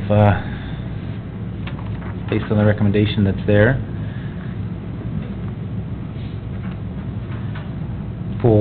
we have a recommended motion that's there, so now is our opportunity that if we're changing this motion, that your Councillor Back. Thank you, through the mayor. So,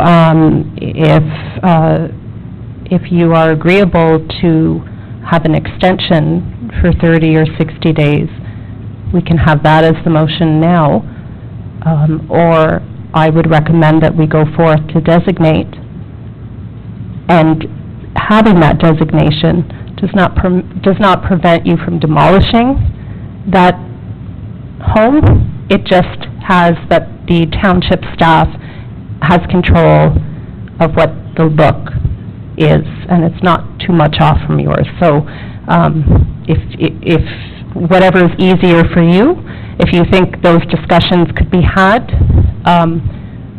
from now even to a month, to see if there's something that we can have to compromise before we designate, or if you don't want to, I would recommend that council does designate so that we don't lose that facade. I think we'd prefer to work with you and do the demolition, but build the heritage home. If I may, so, and ultimately, to have control of what the final look is, that's where that designation would come in effect. Just because you could have drawings and then what gets built is completely different and there's no repercussions. So if you wanted to start those talks with the township staff to find a compromise that's agreeable and does still complement the facade, I think that's the best solution for you, so that you're not delaying it. It could take a week. or 2 weeks, and then get on with your life and on with your... Director Heritage? Thank you, Mr. Mayor.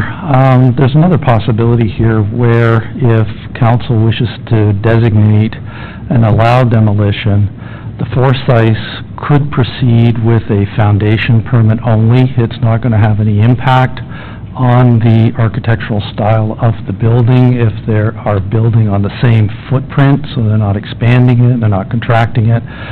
So they could get the foundation in prior to the winter, and then we could have those ongoing discussions for a full permit to ensure that anything built above the foundation is in compliance with what we're looking for from a heritage point of view.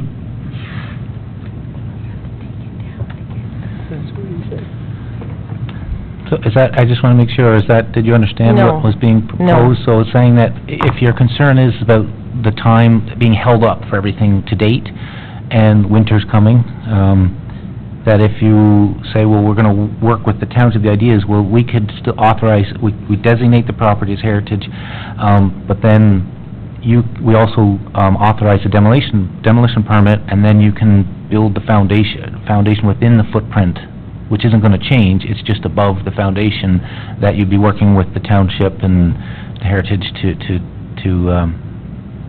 So we do the demolition first and then put the Well, be basement working in? on it at the same time, just so that the hardest part is to make sure if the plan was to get the foundation in before frost hits, then that, we could not stop that process. We could do the designation and authorize the demolition permit. Okay. Now with that, and then that means you can still proceed with it. Now it's just a matter of that tweaking. You've heard what the possible or potentially or more than likely recommendations are going to be about keeping that original style of structure. So if you're saying, well, rather do that than have delays and waiting and other expenses and all these other things that none of us want to see you have, but we're also protecting that process for heritage, and we're trying to make sure that we have this compromise, so you guys get what you need, not exactly what you started out with, but we're trying to make it the best that it can be. Okay.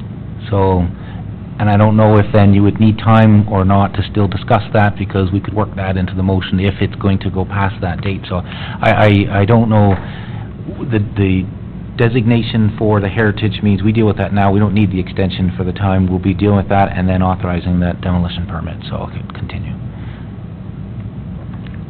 So, Councillor Watton?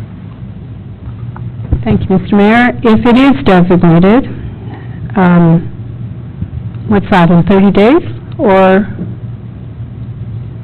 takes 30 days, correct? So that puts us to the end of November.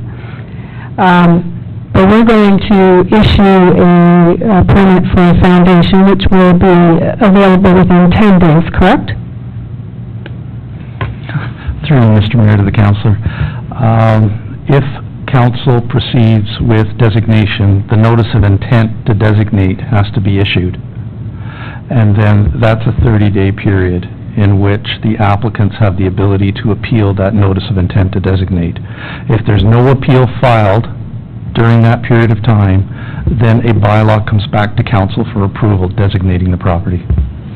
Okay, so should it be designated, will the Forsyths require new architectural drawings to build it as the heritage think it should be built? May I answer this? Okay, I just wanted to add a little bit to what Mr. Heritage said. When council passes an intention to designate, it's as if the building is designated. The building automatically then, requires approval from council for anything. So you could still approve things such as the new foundation that they were talking about as an alteration to that property. The only thing that would stall everything is if the applicants appealed the designation, because then it would be scheduled for a Conservation Review Board hearing. But yes, and the other answer to your question is yes, they would need to revise their drawings slightly to reflect what the existing building looks like. Would they require anything else based on what they have already submitted? if this is designated, aside from the architectural drawings and the approval of staff to issue that permit? I don't believe so, no. The drawings are for two-story, Yes, I and the understand. heat loss, would that change the report, the heat loss report? Because that's like another $2,000?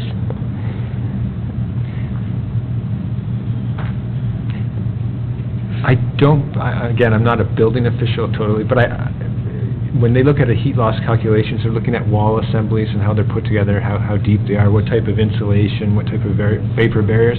I don't believe that would change, because we're looking new construction and new construction. But it's two-story, and now you're saying we'd have to go back to a story and a half, right? There would be a reduction in the height of the building and a very small percentage of the exterior. I think, again, it would be a matter of just tweaking that calculation. It wouldn't be like a whole new report would have to be made out. So maybe an amendment to it. But who pays for that? Property owners.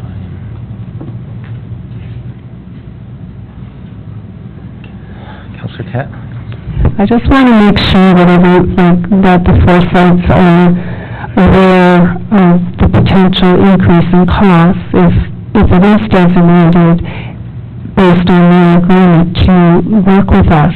And, I just want to make sure that all the Ts are crossed and the Is are dotted, because I think, it's very important. There is just another suggestion here on wording of a motion that could be that the council approve the designation and allow the demolition, subject to the design of the new building being approved by the Heritage Advisory Committee acting, and then we'll resume. Thank you.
that would help it, I believe. But is there an opportunity at this, I'm just thinking if I'm putting myself in your shoes there, how often are the heritage meetings now? Like, it's called when needed, right? So it would be called within a week's notice, but I'm just trying to see, can this be done in one meeting, or is there gonna be kind of like a preliminary one and then come back with the adjustments?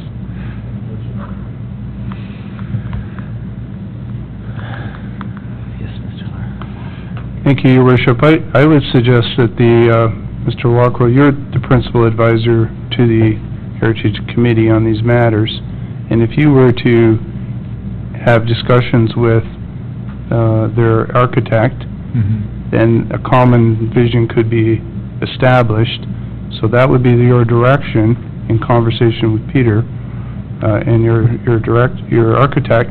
And then that, when it comes to the Heritage Committee, you're on board, and they're going to be seeking your recommendation in any event. I think that's the streamline we're looking for.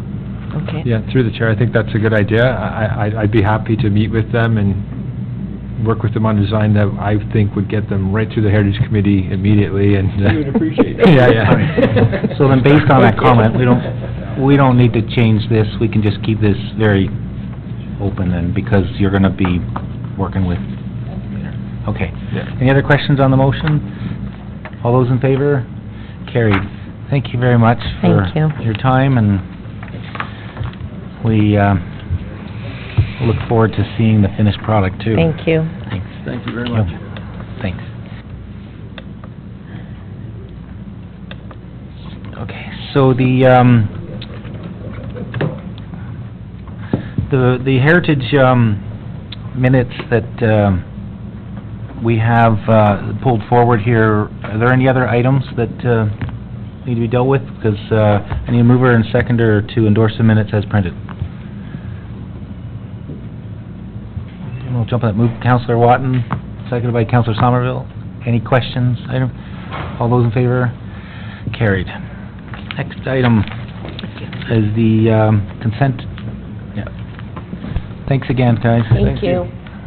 Consent agenda we're on now, so just to give council a summary, we have items that have been pre-pulled: 10.1.18, which is the ECDev Advisory Committee; 10.2.2, which is the prioritization of capital projects; 10.2.4, which is the LED streetlight conversion; 10.2.5, which is the load capacity evaluations for bridges; 10.2.7, which is the budget guidelines; regional report 10.2.9, just a small item; and then 10.3.1, which is the NAFTA letter. Any other items? Councillor Back. Okay, so it's only one of the 10.1.18. And then the next ones are all 10.2.2, 4, 10.2.4, 5, 7, and 9. And then the regional report. I mean, not the letter, 10.3.1. Councillor Back? 10.1.8. 10.1.8, Canada Day Advisory Committee. And 10.2.1. 10.2.1, the traffic bylaw amendment. Any other items? Councillor Guido? Sorry, Mr. Mayor, I know you said it twice. Was 10.1.18 pulled? Yes. Okay, beautiful. Thank you. Councillor Cat?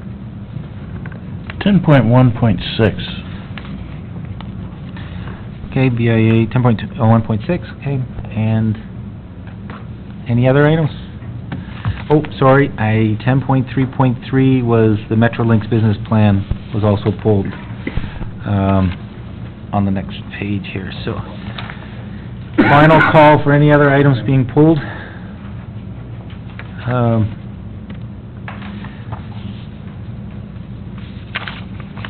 Sorry, just looking for my motion here. Oh, okay, so then now I need a mover and seconder for all the items listed under Section 10 consent agenda be approved as printed, save and accept items. Councillor Guido, second by Councillor Kett. All those in favor? carried. Next, first item, 10.1.6, which is the BIA Board, September 25th minutes. Councillor Kett? I just have a couple of questions. There's some issues raised in the BIA minutes. Is anyone going to address those? Sorry. Is anyone going to address the issues that are raised in the BIA minutes regarding the Chamber of Commerce and some of the dealings? Are you talking about the outstanding amounts and... Yes. Councillor Guido, as one of the reps, did you want to update that? I mean, you're referring to the 25th meeting where there was a resolution from the BIA Board that making a final payment to the Chamber of Commerce and all outstanding issues resolved, and then there's a follow-up agreement between the two. Is that what you're referring to? Yeah. Is that what you're looking for an update for? Yeah. Okay, so, the president and vice president of the chamber, met with, myself, the mayor, and the chair, and, the treasurer was not there, another member from the BIA board, and it was agreed at that point that we needed to create an agreement document, minutes of settlement, whatever you want to refer to it as, indicating that once this final payment is made, that going forward, either organization won't go back to the other to request any past payments. That direction was left in the hands of the chamber to create said document. There was a couple of back and forth emails with the wording on the agreement, and some wording has been removed, and that has now been forwarded to the chair of the BIA to review the contents of the agreement. So it's not that the payment will not be made, it's just there's some signing that needs to occur, an agreement of the terms of the letter, but by no means is anyone disagreeing with the dollar value that needs to be transferred from the BIA to the chamber. It's just some wording of the agreement that needs to be finalized and signed and then move on. Is that a sufficient update, Councillor Kett? That's fine, thank you, Councillor Guido. The next question that could be asked is that with the, when we received information regarding the overspending for the last 5 years with the BIA, how's that going to be addressed? We spoke about it during the budget meetings and that. Not sure I understand what you're talking about. There's no... You were rolling forward money from previous years? I think this was explained in a previous meeting, but Ms. Valentin, did you want to explain it again about the... Sure, through you, Mr. Mayor, to the councillor. So the financial statements are done every year, and so every year at the end there's a surplus deficit that gets rolled forward. So is that what you're referring to?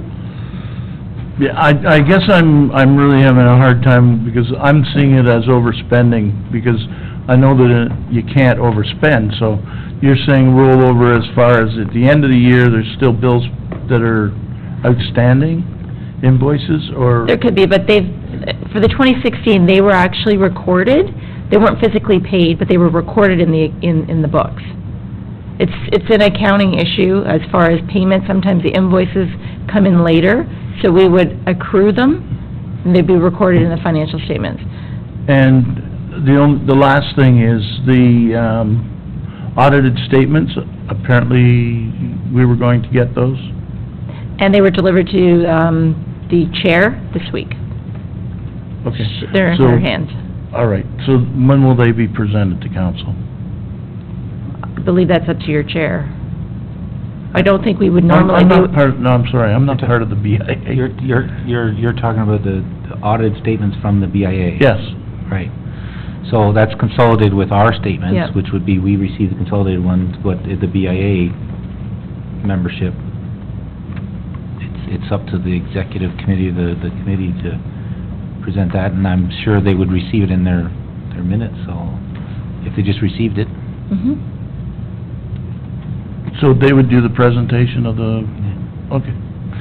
And I think to add to the clarification on the rollover is because there was a external bank account at the Royal Bank for the BIA, and a lot of the revenues were deposited there instead of going into the township account, which would make it a deficit, so it would appear like that it doesn't balance or there's overspending, but if the monies were actually revenues were deposited externally, then you add the two together, more than likely cover the difference I was looking for. Okay, any other questions on that? Thank you. Councillor Watton? Just one, if I may, to direct to Councillor Cat, did you mean a presentation by the BIA to us, or a presentation by the chair of the BIA to the membership of the BIA? No, I meant presentation to us. I'm not sure what they do at the BIA, but it's in the municipal act that they have to present it to council, so that's why I'm asking. So is it the budget that's presented to us, or the audited financial statements? Well, why don't we just, have that looked into to see what's the requirement on it, just to make sure we're fully on side? I think that would be what you're asking, right? Okay. All right, any other questions on that? So we need a mover and seconder for the minutes, moved by Councillor Kett, second by Councillor Guido. All those in favor? Carried. Next item is 10.1.8, Candidate Advisory Committee, Councillor Back. Thank you. Through the mayor, on page 91, it states 2018 budget, and reviewed the budget line, the committee reviewed the budget line by line, I guess, with proposed funding and approved a 2018 budget. How come that budget is not in the minutes? And how do we, as council, approve a budget in the minutes when we haven't seen it, nor have any of the others been approved? Are these, with the motion that you made, Councillor Guido, are all budget discussions, whether we bring them up or not, automatically referred? Right. That's why, so we don't have to worry about any of the asks or financials. They're all going to be referred to the operating budget. I just find it odd that there's no actual meat and potatoes to look at here, so to speak. Other ones have had their... So, and I believe it was also emailed, because it was identified as missing in the report, it was sent to all councillors in their email this morning, just recently, so check to see if you've got it, but it's not being approved with this process because we've already had an overarching motion to make sure that all the budgets from asks from the committees are referred to the operating budget process. Okay. Any other questions on the Canada Day? All right, mover and a seconder for that, sorry, moved Councillor Watton, Councillor Somerville. Excuse me. All those in favor? Carried. Next item is 10.1.18, Economic Development Advisory Committee, Councillor Guido. Thank you, Mr. Mayor. There's two items I would like to discuss on these minutes, and I apologize, I wasn't able to make the meeting. Specifically on page 153 of the agenda, where it talks about a tourism staff at the region of Durham who can assist the township with tourism development. I know we had mentioned this in previous conversations, that we would be really rallying with the region to ensure that, like Stacy Jibb does for economic development, that we have a resource that is dedicated, I mean, I would love it dedicated to Scugog, but for northern Durham. And they are approaching, if not in their budget season, so rather than waiting, I would like to see that this council endorses and sends something to the region requesting that we do have a dedicated staff member, part-time, working on Scugog's tourism.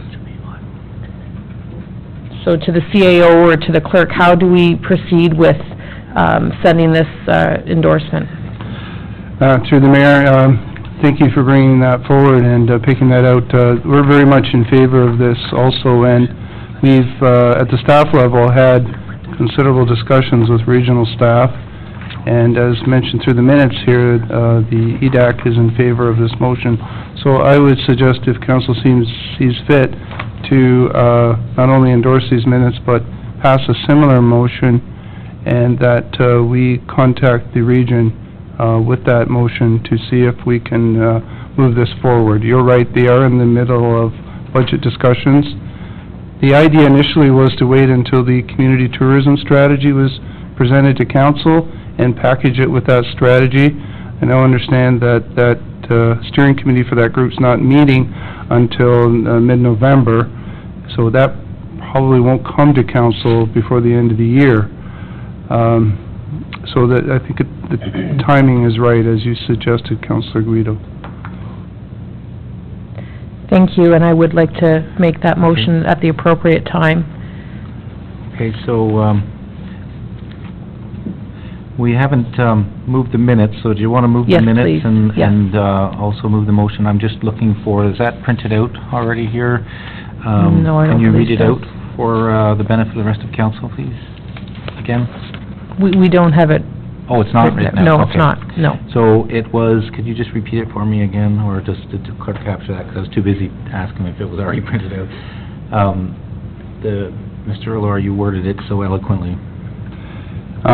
Maybe for the clerk to take note and council to consider that the Region of Durham provide a part-time staff member similar to the Coordinator of Economic Development dedicated to the tourism development function to represent the 3 northern Durham communities. Is that in the minutes? It's in the minutes. Page 152, I believe, is And where... I just took a 153. version of that. It's on, yes, thank you, Councilor. Your Worship, page 153, it's the bullet, third last bullet from the bottom of Okay. the motion. All right. So it's captured there, so, so we have a seconder for that motion, Councillor Kett. Questions on it? I still had one Oh, further sorry. question, if you don't, Continue it's on. not to this motion, I but just wanted on to the make sure minute. this was on the floor, so if we were adjusting it or changing it, or that we all knew what we were talking about. So, Councillor Guido, continue. Thank you, Mr. Mayor. And the question is to our CAO. On page 155 of the minutes, it discusses winter maintenance policy and the anticipated savings in staff overtime. Is that the number that we were meaning to include in there? Through your worship, no, thank you for bringing that up, but that is a typo or a misqualification of the number. There was some discussion about savings with the fire master plan and the winter maintenance policy, but the number that's shown there is not the number that was, that I talked about at the meeting, and I did check my notes in that regard. I would suggest that number be struck from the minutes. Perfect. Thank you, Mr. Mayor. Okay, so I'm just looking at staff. Would you like that incorporated into the motion, or do you need that as part of the resolution? Yes. So, Councillor Guido, you'd like to add that to the motion, that be Yes, struck? please. Councillor Kett as a seconder? Okay. I mean, it could still talk about there being savings, but not having a quantified number on there. Okay, any questions? Councillor Back? Thank you. I have a question different than, should we be voting on the motion, or can I ask a different question? No, you can, Can I ask another question? well, we're dealing with the minutes, so... Yep, okay. Page 153, Scugog Tourism Task Force. Who are the members of this Scugog Tourism Task Force? Are they members of the EDAT committee?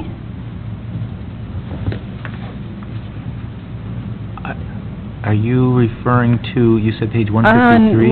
It says, had 4 working sessions with the Scugog Tourism Yep. Task Force. So, yeah, I'll let, yeah, go ahead. Let me pull up the list. Just so, while you're pulling that up, it's Central Counties Tourism, there's opportunities to work with them, and there was a task force between the Chamber, the BIA, and,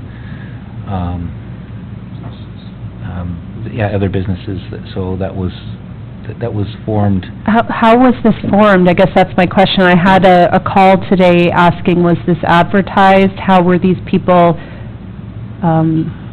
added to this Headed committee. up by Central Counties Tourism, so it's really, you know, a provincial, I'm not fully sure on it. I know I was at one of the meetings with staff when they were having an update, and that's where I was, Okay, 'cause why I ask is, a business owner asked and wondered who's on and how did they get asked, and they were never asked, never heard of until they read the agenda. Councillor Watt?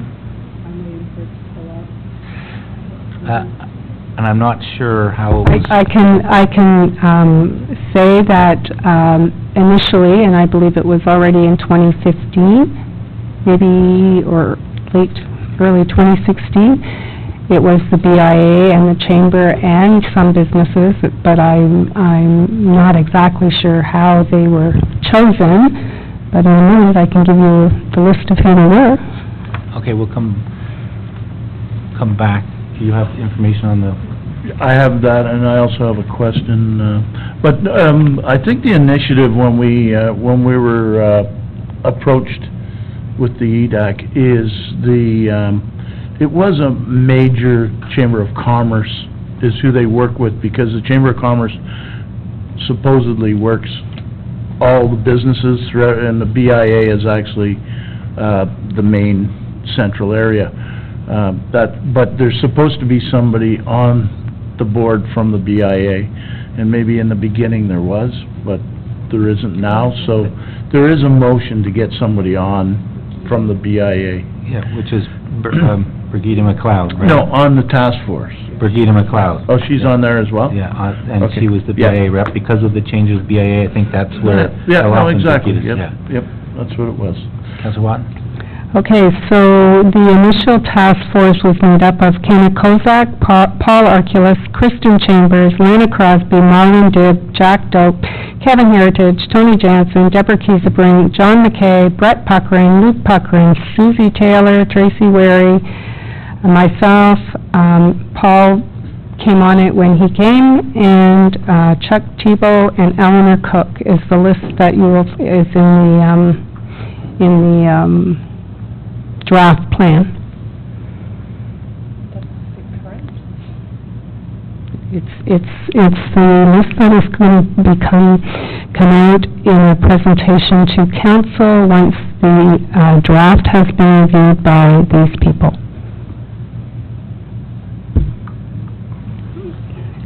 I'm sorry, it doesn't say a date of when it was struck, so I'm not exactly sure when the first meeting was held.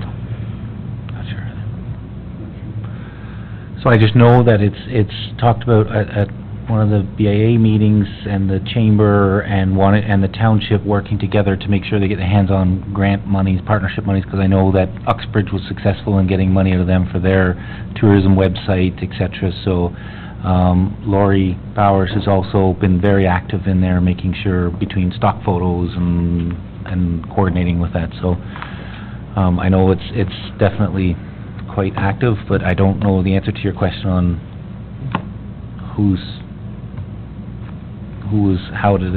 what was the process for starting it, so not really our realm of responsibility, so. Okay, next, questions, any further questions on that? Lost my place now. Oh, yes, so everybody, is good with the motion, you don't need it reread at all? Staff requests the Region of Durham provide a part-time staff member similar to the coordinator, economic development, dedicated to tourism development. Is that, for North Durham, does it say that in the? And then also that the 100,000 be struck from the minutes. Okay, any questions on that motion? None, all those in favor? Carried. Next item is the 10.2.1, Councillor Back, traffic bylaw amendment. Thank you. Through the mayor, I just wanted to thank Ms. Fox for this and for a very quick turnaround on this report on a very important matter, not to mention the state of Old Simcoe Road. And funny enough, I had a resident call me last week and say, do I ever drive on that road? And of course, I drive that road at least 4 times a day. So I'm very happy to see this. I'm very happy to see that heavy trucks, if you can imagine, I've seen tractors as wide as old Simcoe go down that road. And it's very difficult when another car is coming the other way because there's absolutely no place for them. That road is falling apart, not to mention the children that are at those elementary schools.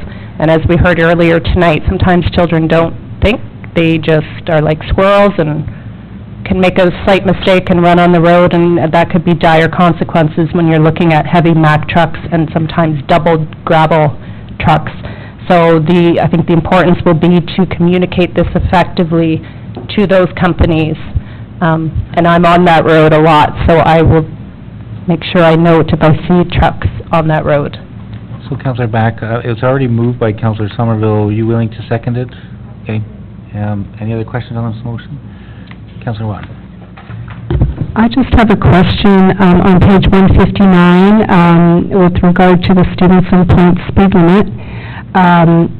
When we reduce the speed, it improves the safety, but it changes the classification of the road from a 3 to a 4, which suggests decreased maintenance costs. When it's a Class 4 road, are the requirements less stringent on how we have to maintain it, and that is the result of the decreased maintenance costs? Or is it just because the breakdown won't occur as quickly? Through you, Mr. Mayor, to the councillor, I'll address that one. You still need to repair the road, it's just the time period in which you have to do the maintenance is a little bit longer. So right now, there's only one Class 3 road on the island, and so when there's a snowfall, that Stevenson Point Road is the first road our equipment has to hit, and it's not logically the first one to do. There are other ones that should be priority over that one. So it will reduce the maintenance costs for snow clearing. They won't have to go straight to that road, and the potholes, they'll have a little bit longer to fill. But also, slower speeds are better for the road. The higher speeds do break up the asphalt quicker. Okay, just so that the residents are clear that the change in the class of road can change how we maintain it. That's all I was concerned with. Thank you. Okay, thanks. Any other questions on that? Seeing none, all those in favor? Carried. Thank you. Next item that was pulled was 10.2.2, prioritization of capital road projects. Councillor Guido has pulled it and moved it. I'm looking for a seconder for the recommendation. Councillor Kett. Go ahead, Councillor Guido. Thank you, Mr. Mayor. I don't have any questions on the actual report as it is. I do have a request that will require 2/3 majority of council to discuss after this report is already discussed. Okay. Any questions on the report? I just wanted to check my notes to see if I had. This is 10.2.2.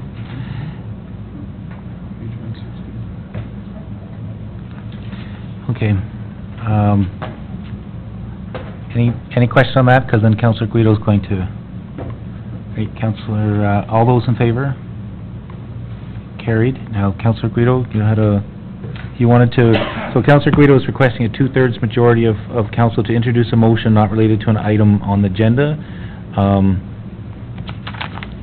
Councillor. So council has a copy of the motion in front of you. So you see what the motion is about, what you're deciding on whether to allow this motion that's on there. We would require 2/3 majority to introduce the motion, and then we would deal with the motion. So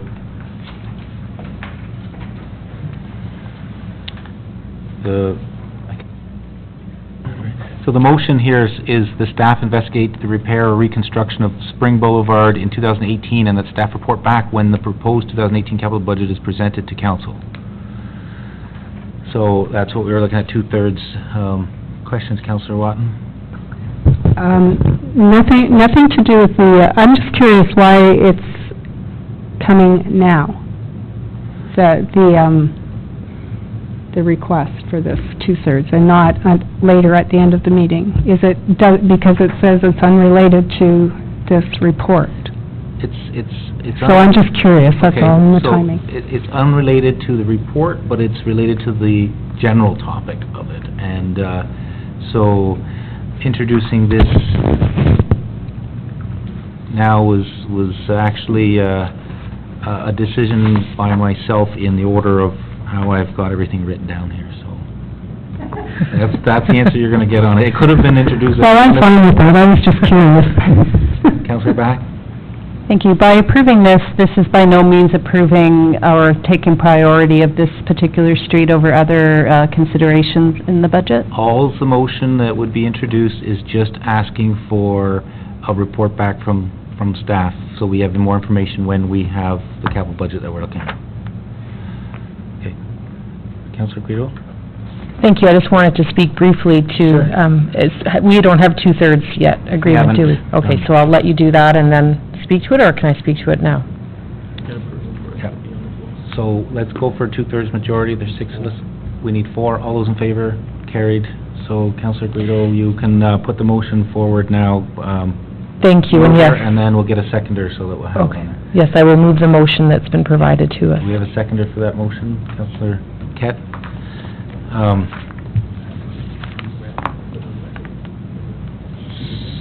So I did read it out once, that, and just for the media's sake, that they can hear again. The staff investigate the repair or reconstruction of Spring Boulevard 2018, and that the staff report back when the proposed 2018 capital budget is presented to council.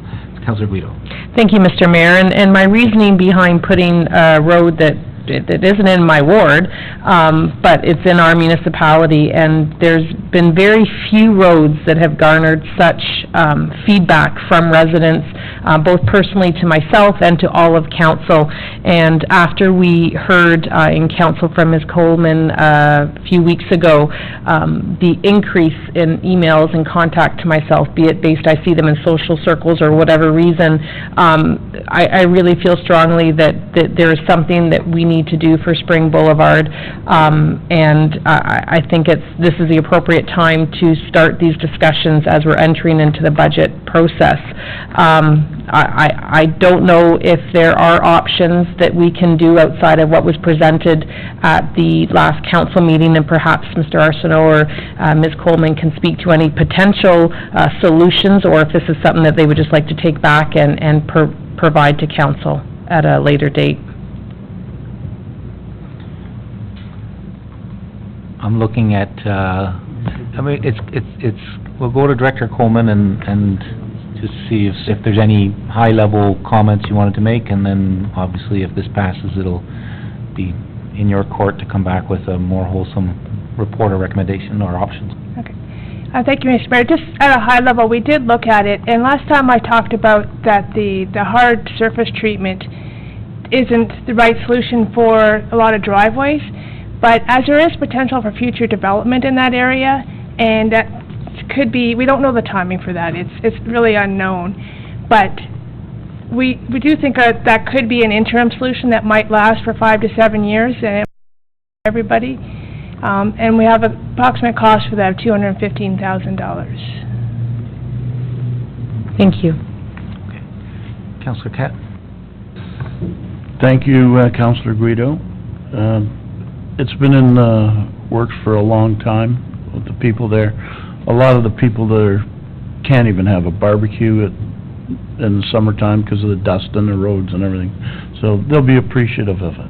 They'll know what the outdoors is finally like. Councillor, any other councillors? All right. So, does any of council need this reread? Okay, so it's just a direction to have numbers reported back for the capital budget process. All those in favor? Carried. Next item is 10.2.4, streetlight LED. Councillor Guido has pulled it. Councillor Somerville has already moved it, so Councillor Guido, are you seconding that? Yes, I'm seconding. I don't recall pulling it. All right. So, Councillor, yes, I do have a question myself with this. So, Councillor Guido, did you have anything to add to it? Okay. I have Councillor Somerville as the mover of it. Did you have anything to ask? Thank you, Mr. Mayor. Just a question. The LEDs, if 66% of the savings is going to be occurring, where is the money going to go? What reserves is that going to go into? Through you, Mr. Mayor. Through the capital budget last year, it was identified in the detail sheet that any savings would, so the funding for this project came out of the hydro reserve. So any savings that were coming forward, the intent was to put those savings back in the hydro reserve. Okay, so how much is in the hydro reserve right now? I believe it's about 1.5 million. And, I'm trying to find it here. There was I didn't understand, the over budget, I think, was 166,616. No, I've got to find it where I put that, 'cause there was another amount of money that it didn't quite quote up, but I'll come back to that one in a second. Okay. I think that's all I had. Thank you. Councillor Kett and Councillor Watton and Councillor Bang. Thank you, Mayor. How does this fit into our procurement policy? It is, Councillor, Mr. Arsenault? Sure. Sure. Through you, Mr. Mayor, this would be looked at as a cooperative purchase, LAS being an agency that can act as a bulk RFP, a proposal administrator for us. It would be through cooperative purchasing, much like the region does for other items. So we don't have to have our traditional three. There was a paragraph in the report, I believe, that exactly explained that compliance with purchasing bylaw section 2.2, and it explains how our procurement policy allows for, which allows cooperative purchasing agreements with other municipalities, agencies, and public authorities where department head deems it in the best interest of the township to do so. Well, I'm just wondering because, I don't know the difference between these lights and the ones that we were quoted on 2 years ago. It's quite a bit of difference in price. It was the same company, right? The same. No. Well, there's two companies. But one, I think they were both around 750,000. All I know from conversations I've heard is that these lights, because of the timing of there, are more efficient. So there's going to be more savings with them. They're the more modern ones. I don't know if that's reflected in the price or if the actual ground truthing with the audit. I think it said in the report too that identified lights or the desktop audit versus the actual on the ground audit, there was a discrepancy, which referred to in the report as saying cost. I don't know if you want to speak to that. Yeah, through you, Mr. Mayor. The original capital budget that was proposed was based off a desktop review based on the inventory we thought we had. After we went through the IGA, the investment grade audit process that was approved last January, not this year, 2016, we found that we had more, and the actual cost of this project went up because of that. Okay, so, and who would look after the electrical bill? Because we don't have them metered. We're just charged on the kilowatt hour. Through you, Mr. Mayor, the negotiations with Hydro One and Viridian are two hydro electricity providers. They would be ongoing between Realterm and the electrical distribution company, and it's based on the actual wattage of the unit and the fixture. That's how they decide on it. But you're correct, it's not. I understand that, but right now, we're being billed for, I think, 100, and we're gonna replace with, what, 30 or kilowatt?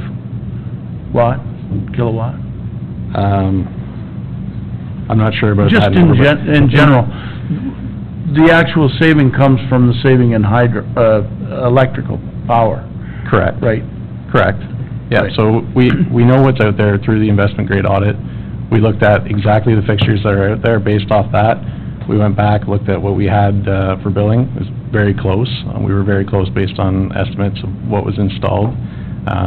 There's obviously a variance there between the two, but it is going to be based off of the new fixtures that are installed, and that's why we would have the savings. As you are aware, the LED fixtures do use a much lower wattage than the high-pressure sodium. So I think the question was, is who is responsible for notifying the Hydro One and Veridian? Through you, Mr. Mayor, that would be a discussion between Real Term, ourselves, and the Hydro One or Veridian players. Okay. Next was Councillor Watton. Thank you, Mr. Mayor. Through you to Mr. Arsenault. I presume, and correct me if I'm wrong, I'd like to be wrong, but I presume this is just for urban Port Perry? Or will it include the rural hamlets? Through you, Mr. Mayor, to Councillor Watton, this is for every single street light in the township. Awesome. Well, ball diamonds are not included. Not, Just make sure not that- all diamonds, street light, street light. I know the difference, Mr. Mayor. I just wanted to manage expectations. Every light that illuminates the street. Councillor Back. Thank you, through the mayor, and, you know, with those negotiations of a purchaser or a vendor, we could ask them to throw that in.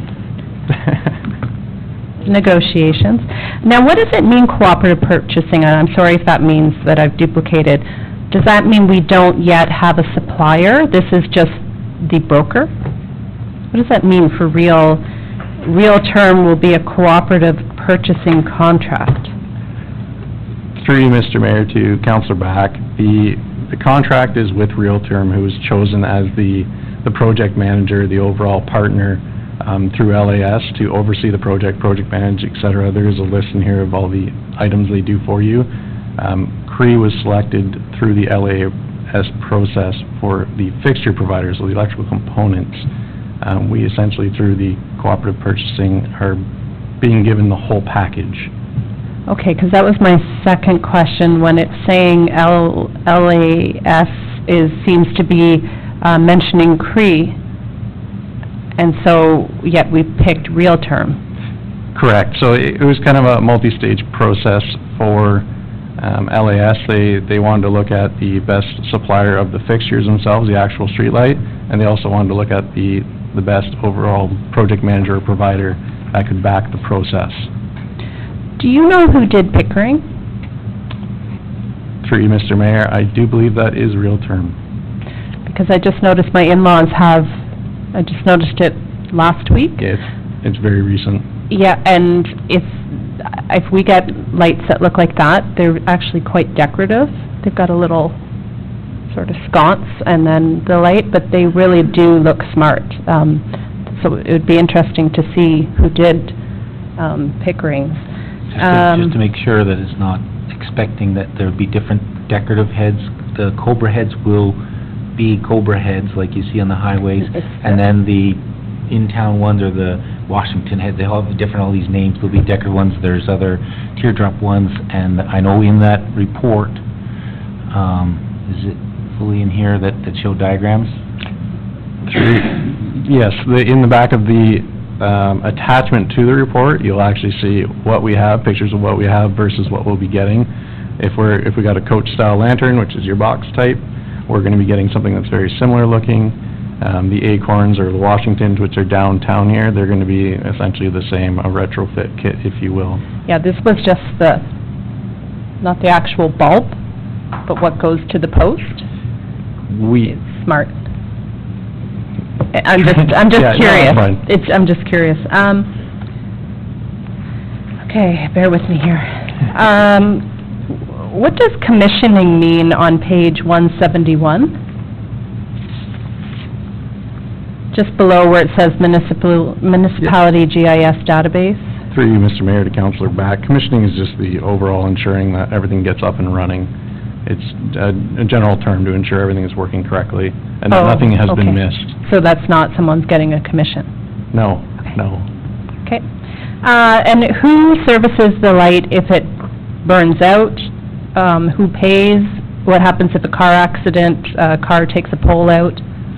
Through you, Mr. Mayor, to Councillor Back, that would fall back to the exact same way it is now. Once this project is completed, we are still the owners of the streetlight infrastructure, so we would be responsible for ensuring that the maintenance is done if one burns out, or if there was a car accident. I mean, that's typically, we get them out there quickly. It would be our utility provider, that maintenance provider, that we would have called in for that. Is there not a warranty on an LED? Like, I thought part of the LED attraction was that those bulbs last longer than the traditional. That's correct. There is a 10-year warranty on the fixtures. That is, if you had a burnout, you go through the warranty process, and then obviously, just like any other warranty process, you'd have to verify why it burnt out, et cetera, and then get your money back out of that process. Bear with me. Now, when is this savings going to be seen? Because I'm assuming we're paying for it all, and I'm so happy that you picked that we're paying for it and that we're not, because that's just such a bad deal if we get 10% of the savings. I'm so glad you picked the other. Through you, Mr. Mayor, to Councillor Back, the process essentially goes, it'll be done in batches. So let's say we get 200 installed, a list would be given to Hydro One or Veridian maybe monthly, or whatever interval seems to be working out, and that's when the negotiations happen on the reduction each time. So over the course of 4 months to a year, we're going to see the bills reducing as the year goes on. And I'd just like to drop a little seed to say that if we start seeing significant savings, that perhaps, just say, for instance, the proposed $168,000, that perhaps $68,000 goes back to the hydro reserve and $100,000 goes towards our roads, which people clearly have stated are a priority, and that over the 10, 20 years, you're still going to pay back pretty much, well, what we've taken out to the hydro reserves, but we're also addressing our immediate poor roads. Yeah, see, I have all sorts of scratching where I saw the 90%.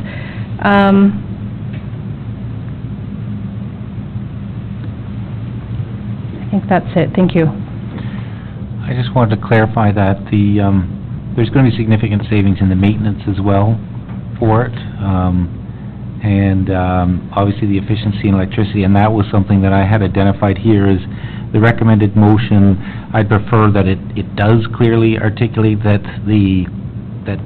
some sort of wording says that the hydro reserve be replenished from the savings, and we could even add it by over a 10-year period, so that we could have the opportunity to split the savings, if that's what you're referring to, Councillor Back. So if it was $200,000 a year was in savings, then $100,000 could go to back to replenish the reserve, and $100,000 could be used for whatever roads or other projects. So I don't know if the council wishes to, or if you're interested in putting forward that extra one to ensure that these funds are replenishing the reserve, because I believe it's was 2.5, but we'd already pre-committed 968 from the original one, but plus 166, it'll put it below 1.5 million, and then over 10 years, if it comes back up to the 2.5, assuming nothing else was taken out, then that would replenish it back pretty close. So I'm looking to see if... I would love to make that motion. So actually, I apologize, but Councillor Somerville and Councillor Guido have it there, so it would be either a friendly amendment or... Yep. So Councillor, and I guess we need what you are suggesting here too? I would suggest that the savings realized by both savings in maintenance and utility bills or costs, half be put, because we don't know those figures yet, half to be put into the hydro fund, and half to be dedicated specifically for road repairs each year. comments from staff? Thank you, Mr. Mayor. If I could I just wanted to clarify a couple of things for council, and I'm not sure if the treasurer would like to speak as well, but I just want to make sure council realize that the savings associated with this project will not be seen in really any applicable way in 2018. We're talking about a transition of these lights over, as Mr. Arsenault said, over the next 8 months. And then it's trying to quantify those savings against the be incurred in the previous year. And that being said, staff had also anticipated returning funds to the hydro reserve, and are, of course, very much supportive in doing that.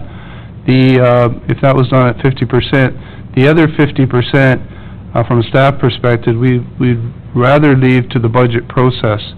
And the reason for that, if I may, is that you'll see in the report that follows in the agenda that we're still drawing considerable funds from our reserves to balance the general levy budget. And I can tell you, it's a concern to me, it's a concern to the treasurer, and we need to reduce those reserve transfers over time. And from a staff perspective, we had anticipated some of these savings being used to reduce that reserve fund transfer. It's only when we can get off of reserve fund transfers to balance the general levy tax rate that we can become sustainable as a municipality. Thank you. Thank you. Through the mayor, may I ask, what cost did we incur? You said that we had incurred costs last year? Thank you, through you, Mr. Mayor. Last year, we reduced the reserve fund transfer to the general levy by approximately $200,000. We still anticipate we transferred about $700,000 from reserves to the operating budget just to make it work. And that's a legacy that, this council's inherited and we've inherited, that we are trying to reduce. But what were the costs? I think you were referring to the LED project. Oh, thank you. What I was trying to say is that we're going to realize a savings, and a pretty significant savings, $200,000 approximately just on the electrical.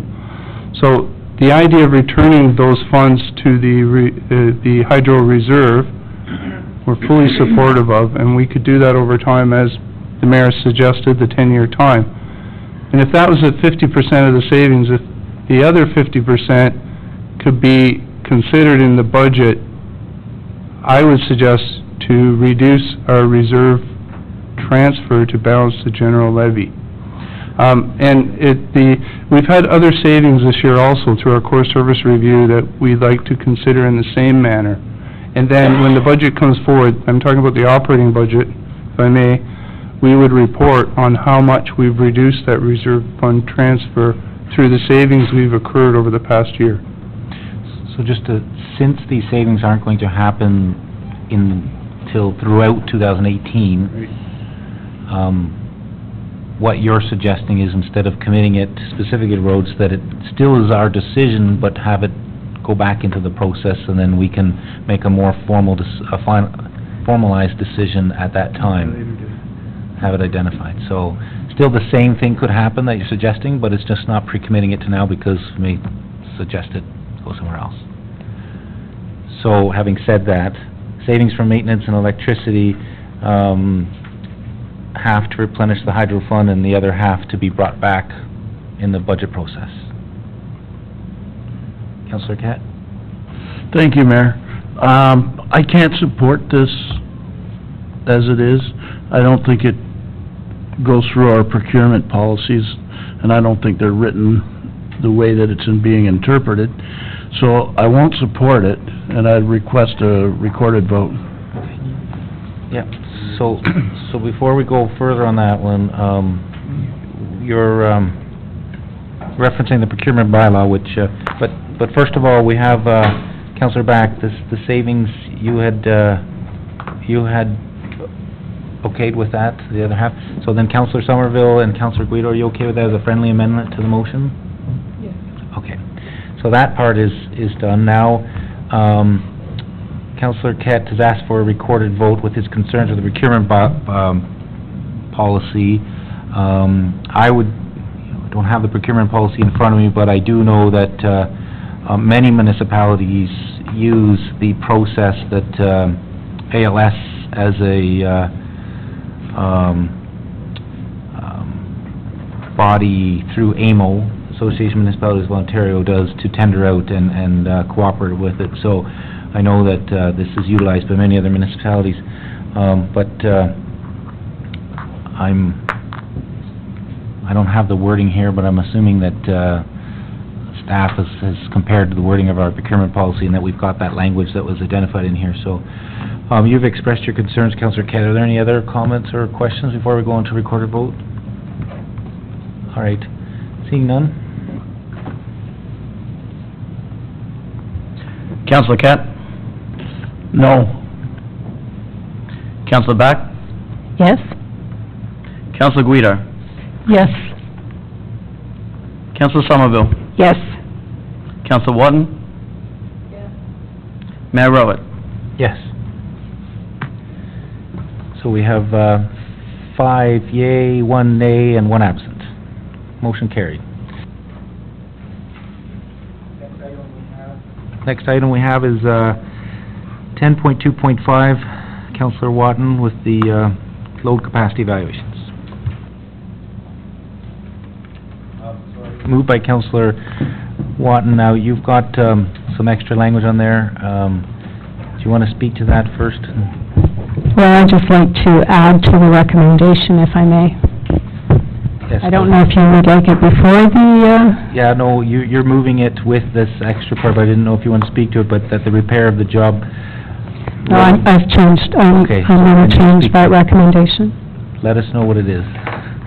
Okay, so my recommendation is going to be that in addition to the 2 recommendations that are there, that a solution for lifting of the weight restriction on Job Road Bridge be a priority for staff and for the 2018 budget process. And if you will, I will speak to the reasons why. Okay.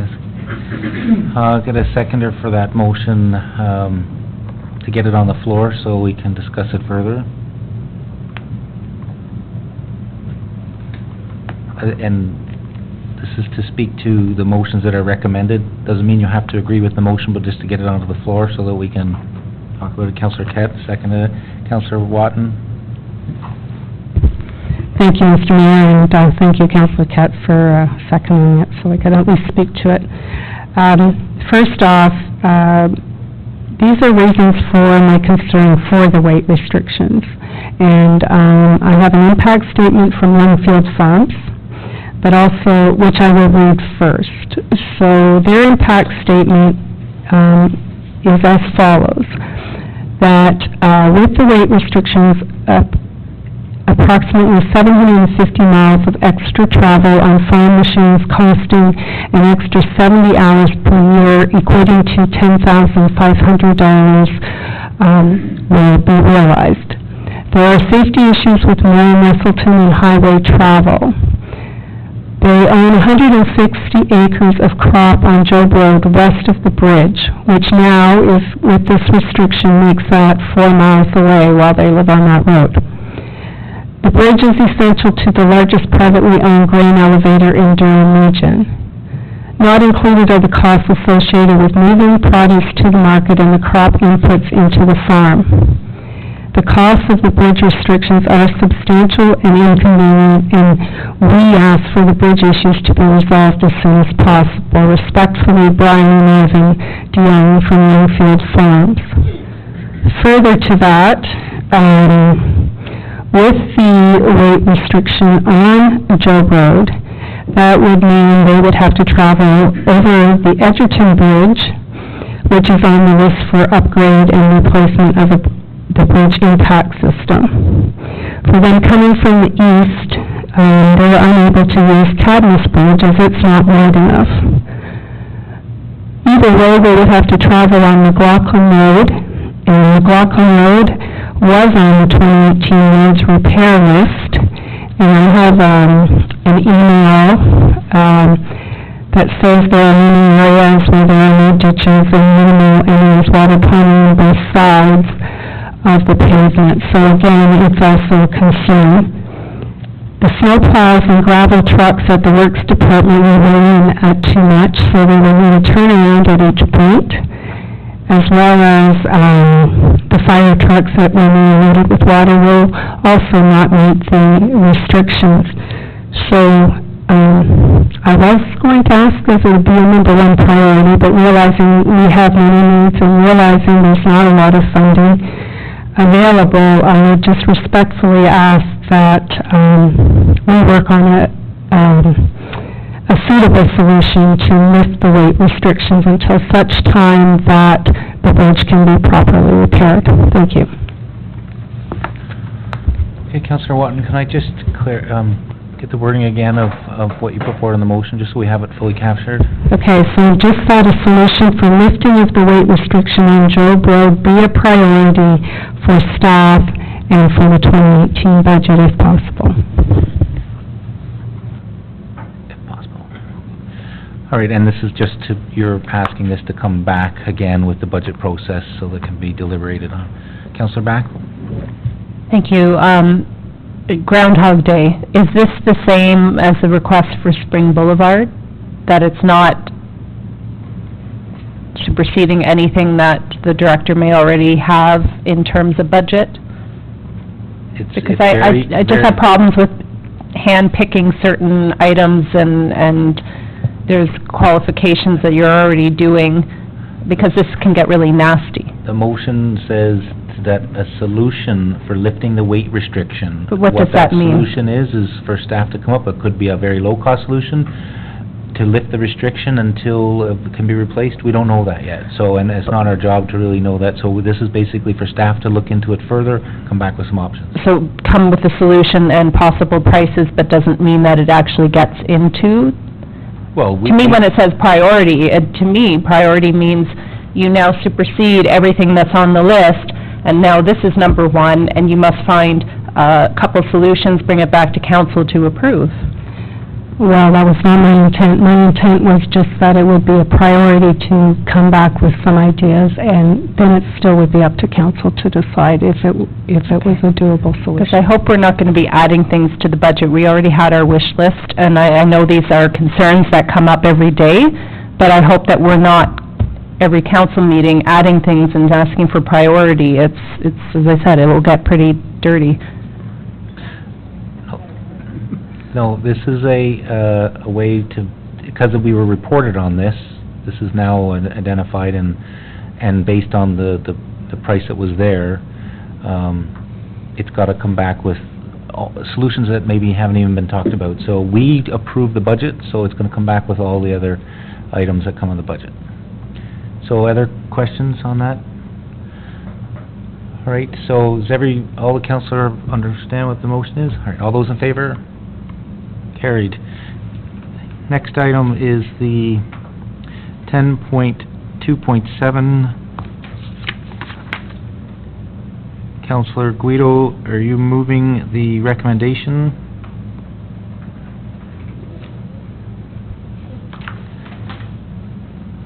Seconder for that, Councillor Kett. Councillor Guido? The budget? I didn't pull that one. I have questions, but I don't have questions ready yet. Sorry. Okay, questions on 10.2.7. Councillor Back, I think you had...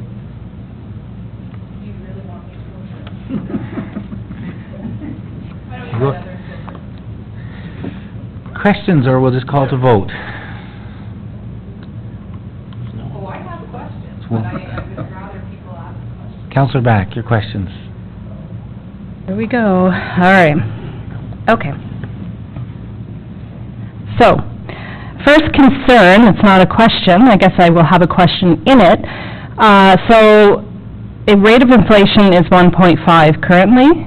Looks like that's what it's going to be for 2017. So we have a proposed 1.5 plus .4, which is 1.9, which is already higher than the rate of inflation. Then an additional 2% makes it 3.9, and that's more than double the rate of inflation. And I know you can say, no, it's the base, but when people have to write the check, it's the total, and 3.9 is double the rate of inflation. I understand all the stresses on our budget, but you have to understand the stresses on our community as well. And, you know, you have I think it's 33% of our township is seniors on, what's that called? A fixed income. A lot of them that don't have pensions, from company pensions. You're looking at $11, $12 a month increase that they would have. So I'm very concerned for that. I would hate to have any of our seniors have to choose between going in arrears with taxes, paying their utility bills, going to a food bank, which is already an increase in this township, which is an embarrassment, actually.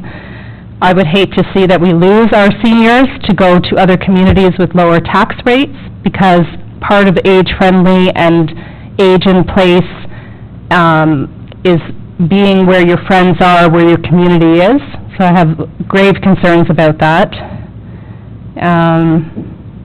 You know, we've seen, I think it's 1.92 already in our efficiencies, and I know our CAO just spoke to that, but the efficiency review being the winter maintenance, the waste management, and the user fees, I believe. You know, I would like to see more consideration to that. I have a huge problem with the 2% special road levy. I didn't sleep last night thinking of this. And, yes, I could have called you at 3 in the morning. You know, I know all of us, when it was proposed initially in, I believe, 2013 as 1%, I, as a resident, thought, seriously, another tax increase? And it is a tax increase because it's the total amount you pay. When we all came into council and did our first budget, and we realized that 1% is an exponential. It grows. It's not just 1% every year, just here's your levy, plus 1%. So if we have our 1% now is 115,000, well, I'll do the little math here. So if we were to stay static, and we wouldn't, because last year I believe was 110, was 1%. This year is 115,683. Next year is probably going to be closer to 120,000, which would equate to a 1%, but I just used current, 115. So 2% road levy is 231,366. The following year, it turns to 4%. That's 462,732. Third year, it's now 6%. It's not 2% road levy. That 2% turns to 6. You're looking at $694,098. 4 years, you're up to 8%, and this is not even your base taxes, almost $1 million. That, to me, is unsustainable for our seniors, for young people thinking they're even going to come and get a house here. You know, we have a housing committee wanting to have affordable housing. There's no way that's going to happen. They won't afford the taxes. I understand and I appreciate we have roads that need fixing. I know that that's what the people that did the budget survey said. To say that 33% said that they would be willing for an increase in the road levy, well, that means 67% said no. And to me, that's the majority. I would love to see a front page of a newspaper actually say, are you in agreement to a 2% road levy? That turns to 4, that turns to 6, that turns to 8. And I'd love to see what the actual outcome of that was so we can actually make an informed decision. If the majority of people said yes, fine. But this is a huge financial impact in it, and I cannot support that. I could support a 2% road levy that stayed static. That it was 2% this year at whatever that levy is. So 115,683 is your 1%, so your 2% is 231,366. Year 2 would not be 462,000, it would be 2% of the new levy. So let's say it's 120,000 is your 1%. Now it would be 240, not 462,000. That is, I can't stress, you will have ghost town in the middle of our downtown area. You will have seniors leaving in droves or living in financial difficulty. I can't support that. I understand we have needs, but I think we need to look at that budget survey where people said, and I find it ironic, and I appreciate that we want to have tourism, but we're looking and gearing up to have tourism when people said in the survey they wanted us to reduce spending in the downtown, reduce tourism spending. We want roads fixed. That's why I just asked previously that those savings from the LED do not go and get squirreled away into reserves. I respect reserves, I know we do need them, but we have immediate concerns on our roads. That's a priority that's been told by our residents. You have the opportunity with low interest rates to get debenture to do more roads. Pay that debenture, the principal and interest. There's technology out there, we saw at AMO, that you can do on roads that are poor but still have better structure underneath at a quarter of the price. We could get 4 times more of our roads done for the same price that we're currently doing. There's other answers here than just putting it on the shoulders of our residents that cannot bear it. So I would love to see that number 2 be either removed or that the 2% special road levy is a static. It's not an exponential, and I don't think anybody understands that, the general public. And I think if they did, I have more, but I'd like other people to speak. Councillor Watt? If I may, through you, Mr. Mayor, to the Director of Finance, does this report state that that 2% is compounded or whatever? Or is it just for this year? And it would be up to next year's council to decide if they wanted a 2% or a 1% or whatever. I don't recall the guidelines that it was created in, so maybe you could clarify for me. And through you, Mr. Mayor, to the councillor, you're precisely correct. This is just for 2018. We would have to revisit every year to get council's authorization for any additional levies.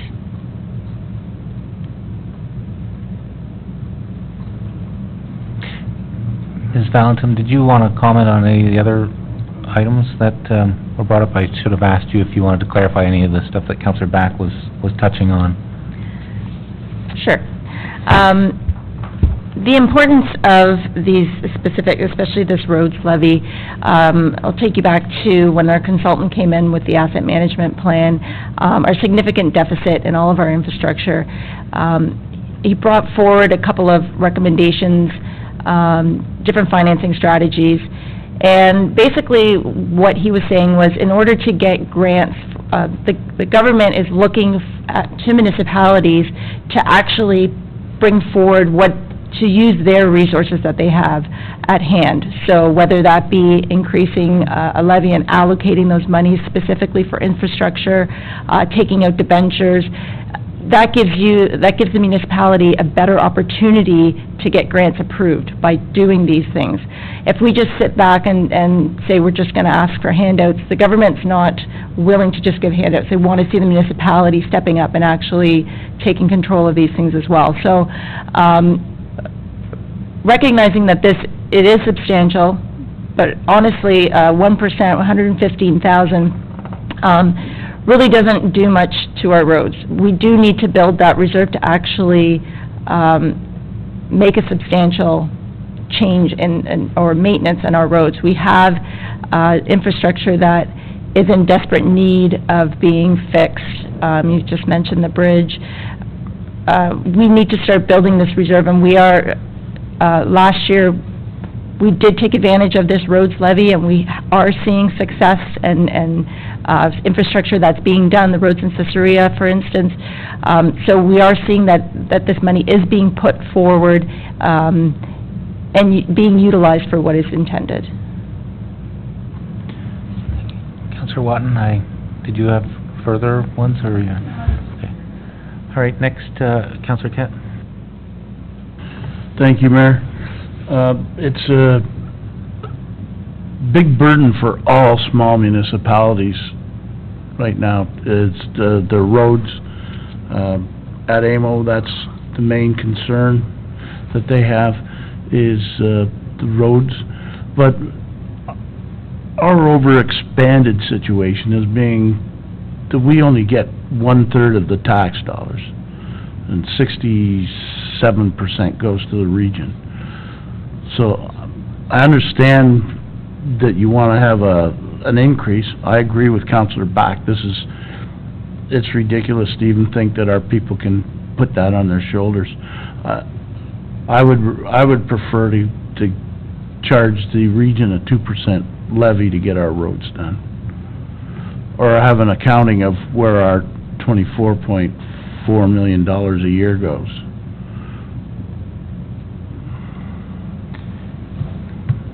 Councillor Somerville? Thank you, Mr. Mayor. Just a couple of questions I have.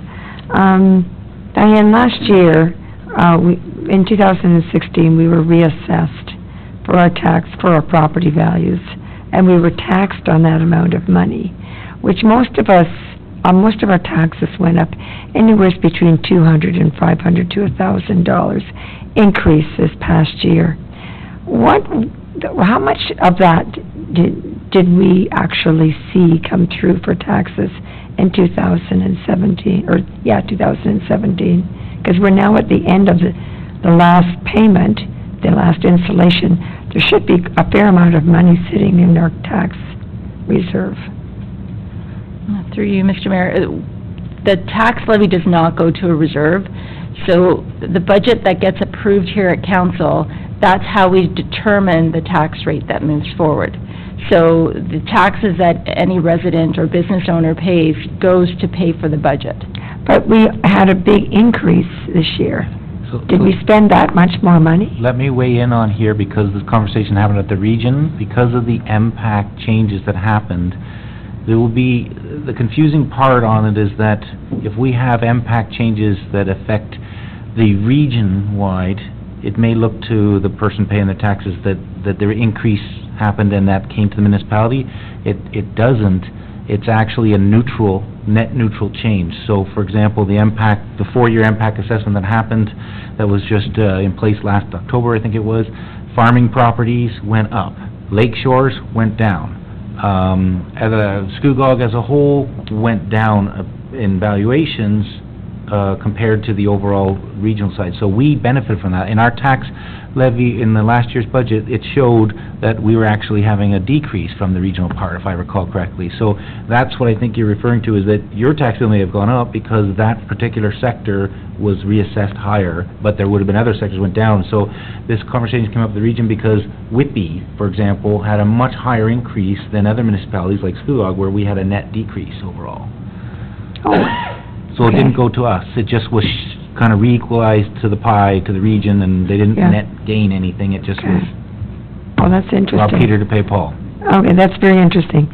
Another question is, now, just on the very first page, on page 223, you mentioned about the asset management, about 60% of between the infrastructure was good to very good, and the others are 27% is poor to very poor. Where did you get those figures from? Perhaps, I don't think you can answer that one, Diane. I think it would probably go to Carol, because that's roads and culverts and bridges. Through you, Mr. Mayor, I can answer that. Okay. It was actually out of the 2013 asset management, the roads needs study, so that's where they've identified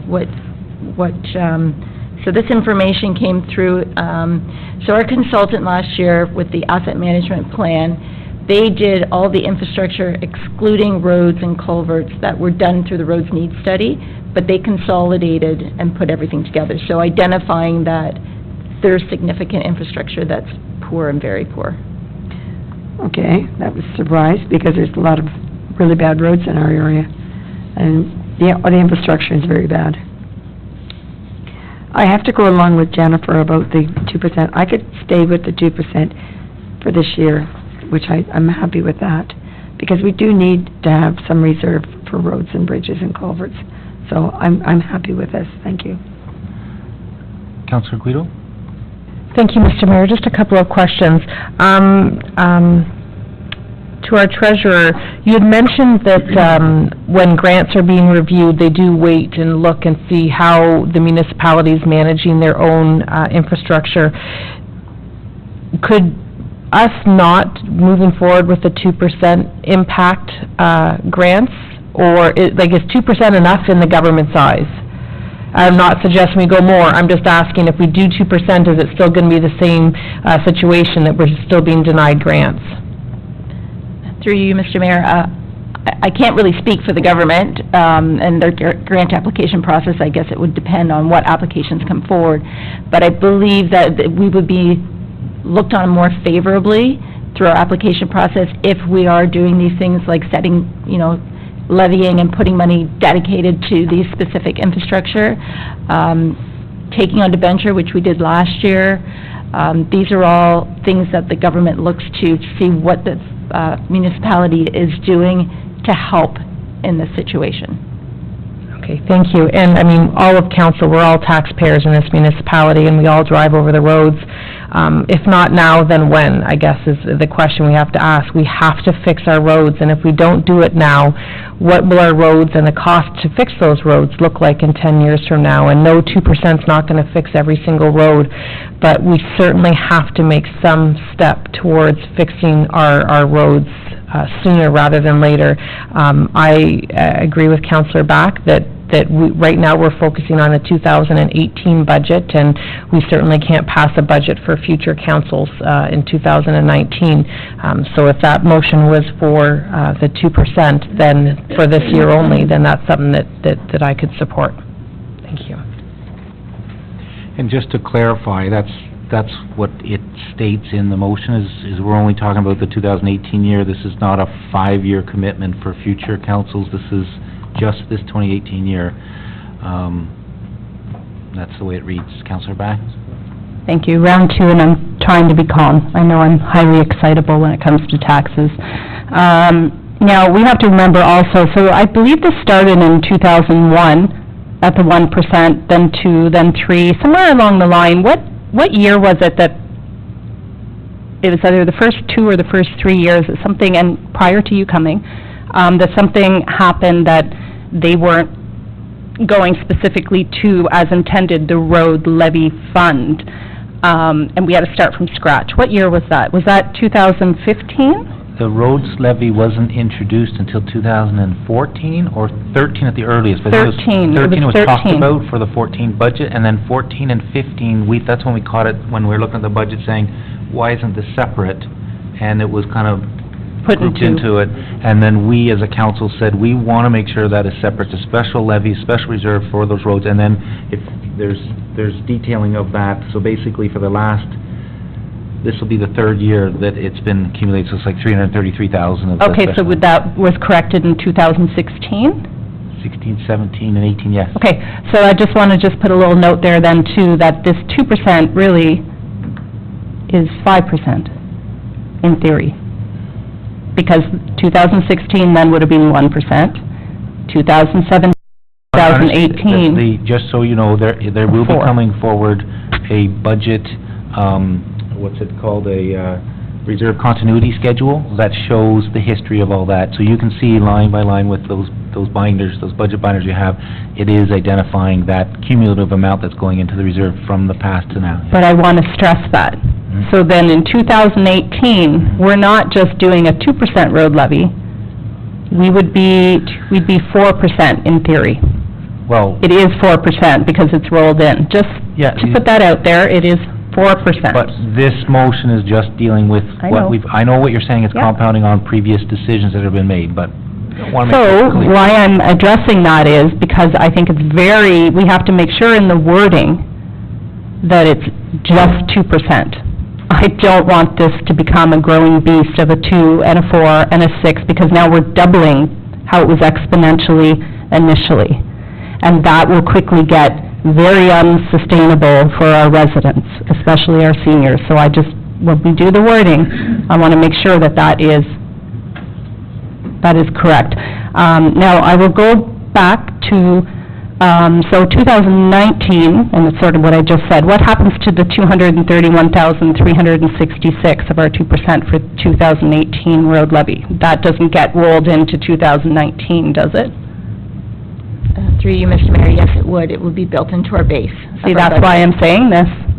I want it worded today that the 2% is for 2018, and it does not get rolled in 2019, because as I said, it's 2, 4, 6, 8. Councillor Back, I think what you're missing sight of is we can't commit future councils what they do in 2019. I know that, but we can do it today. No, we can do this year's. What we're saying, it's 2%. That's what it is 2% as of this snapshot on the base. This is all we're talking about. So if you can't reference the 2019? Okay.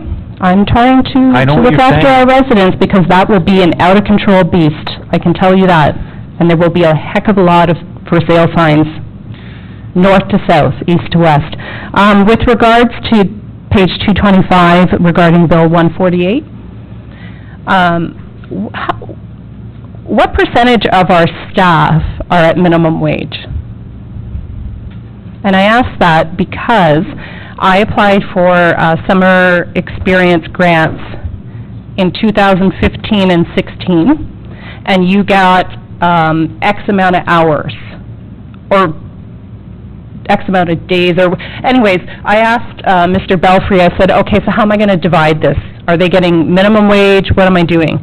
And he had said, well, we don't really have any staff at minimum wage, even our part-time summer staff were higher than minimum wage. So I'd like to know the percentage currently that are at 11, it just went up this month, what is it? I don't pay minimum wage to my staff, so I don't even know the rate. 1170, is it? Sorry, I think it's 1160 right now. Okay, so I would like to know, well, I guess it's what it was before, what was that, 1150? 1130? Yeah, because see, I don't pay minimum wage to my staff, but what I want to know is that amount, because I don't think any of the summer staff are at minimum wage. And then, I have an issue with sort of the top-up, or the domino effect, because this bill is to help people that are at the minimum wage, and to help them have a more livable wage. It's not meant for people that are making $18 an hour to say, hey, I have a $7 difference between entrance minimum and my skills. I now want $25 an hour. And the people that are making $30 an hour are going to say, well, my wage gap between the 18 now, I want that. That could get out of control very quickly. And I ask a question of that because you're saying 14% increase, and I'm not looking at the minimum wage. I'm looking at that top-up. That's discretionary. Mm-hmm. And I think that we shouldn't be looking at that, especially when we're counting our pennies. If you are lucky enough to be making $18 an hour, and that's what you made, Bill 148 isn't to improve your life. It's to improve the people that are at 1160. So I really think we need to look at that. Also, I have questions of that because we have a contract. We have a union. And that, as I said, can get very out of control. Because if the $18 an hour are getting a 14% wage increase when we have a union contract of a 1.5 or a 1.25, then you're going to have the Me Too's. Even the $60 to $70 an hours are going to say, well, I want a 14% plus my union increase. It's a slippery slope.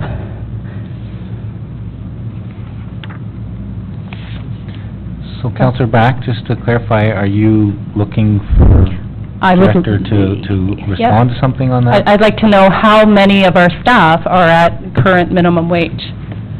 Through you, Mr. Mayor, to the counselor, all of our students are making less than $14 an hour. Most of the first-year students are making minimum wage, and some of them get a jump in pay the second year that they come back. Lifeguards are a little bit higher because they have a lot more training for what they do and a lot of responsibility.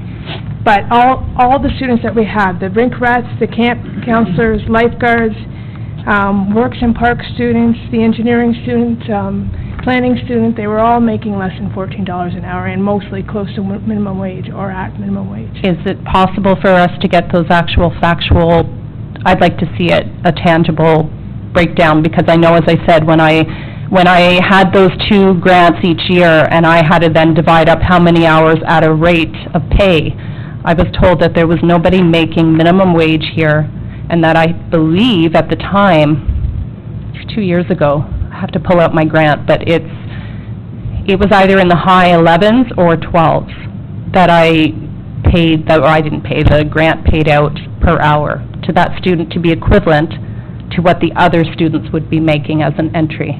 So I'd like to see that. Not that I'm doubting you, I just like to see it, I'm a numbers person. They're definitely making less than $14 an hour, and I can show you what our wage table is. I don't have it with me.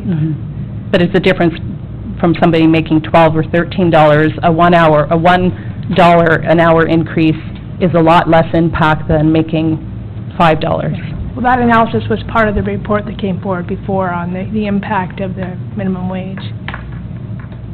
So Director Valentin, because of that report kind of came back at a higher level to us that this is coming and that we obviously didn't create this pressure, and I think you're referring to compression concerns, because there are some things where you said discretionary, where you think if somebody's making $14 an hour now, say they're a lifeguard, and then now all the part-time students are making $14 an hour, why would the lifeguard continue to work for $14 an hour? It's going to be the people will be, it's probably going to be testing to see what's going to be the magic number to retain those people. Are lifeguards union members? Recreation staff, are they none? Through you, Mr. Mayor, none of the students are a part of the union. The students are exempt from the union. Including lifeguards? Yes. And then the collective agreement would be coming up in 2019. So that's when those discussions, when you're referring to that, so that's a 2019 undertaking for, so, and I mean, I don't disagree with you that this minimum wage is causing effects on everybody. Every business is having to deal with it. Same thing when you're dealing anybody who's making minimum wage and that's now higher than what somebody else is not making. It's causing a huge ripple effect, and we're all going to be paid for it one way or the other, whether it's through taxes, through increased prices of coffee. We're all going to be paying for it, and I do think it's way too fast. I don't necessarily disagree in having a higher standard of living, but just at the speed at which we're getting to it, and we're having to deal with that here, and I think that's why it was necessary to have this report, is to say, well, .4 is not equal to 73,500 plus 30,500 plus the payments for the debenture. This is only a step in to help mitigate those pressures that are there. So, is there anything else that you wanted to add that I missed? Sure.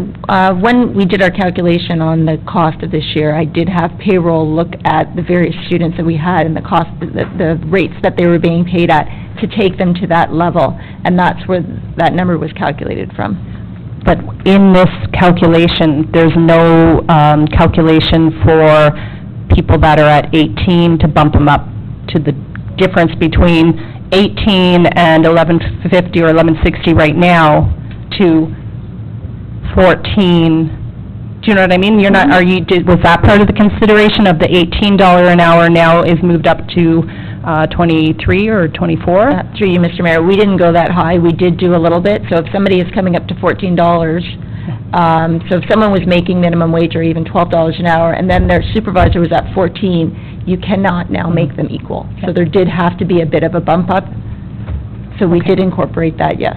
Okay, as long as it's not that bigger gap where the difference between a livable wage of 14 or 15 versus an 18. No. Because that's not what it was intended for. Okay. Are there questions on that? I just have a few comments to make on that. Well, let me circle back around to them. So I have this email here, which I know Councillor Drew is not here to vote on it, but she did want this to be read. The number one concern from our public on the online consultation was condition of our roads. I believe we need to show our residents, businesses, and industry that we're listening and reacting to their priorities, and I therefore support an additional 1% on the levy to address our road needs. And I appreciate the many hours and thoughtful consideration of all staff as they address the public comments, council staff's priorities, and affordability as they develop the report and recommendations. Councillor Drew. So I said I would read that. My comments is just to remember, I mean, Councillor Kett said the reverse of it, talking about the region being a higher piece of the pie, or percentage of the pie, and the province. Remember that we are approximately 1/4, around 26% for residential, about 1/5 for industrial commercial.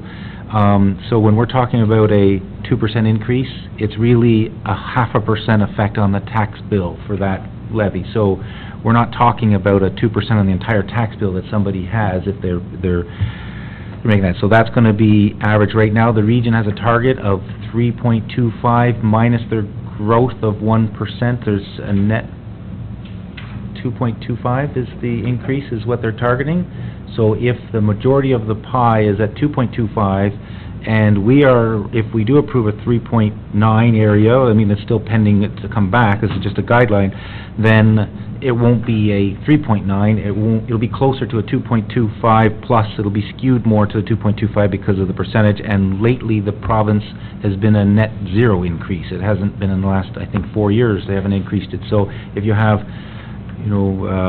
20% or 40% for commercial industrial is not moving up, and then you've got, so when you understand what you're saying, Councillor Back, that, tax affordability, and I agree with making sure we take that into considerations, but I also know that roads is the biggest thing now that I feel is we need a solution, like Councillor Guido has commented on, and I think we need to have some sort of solution.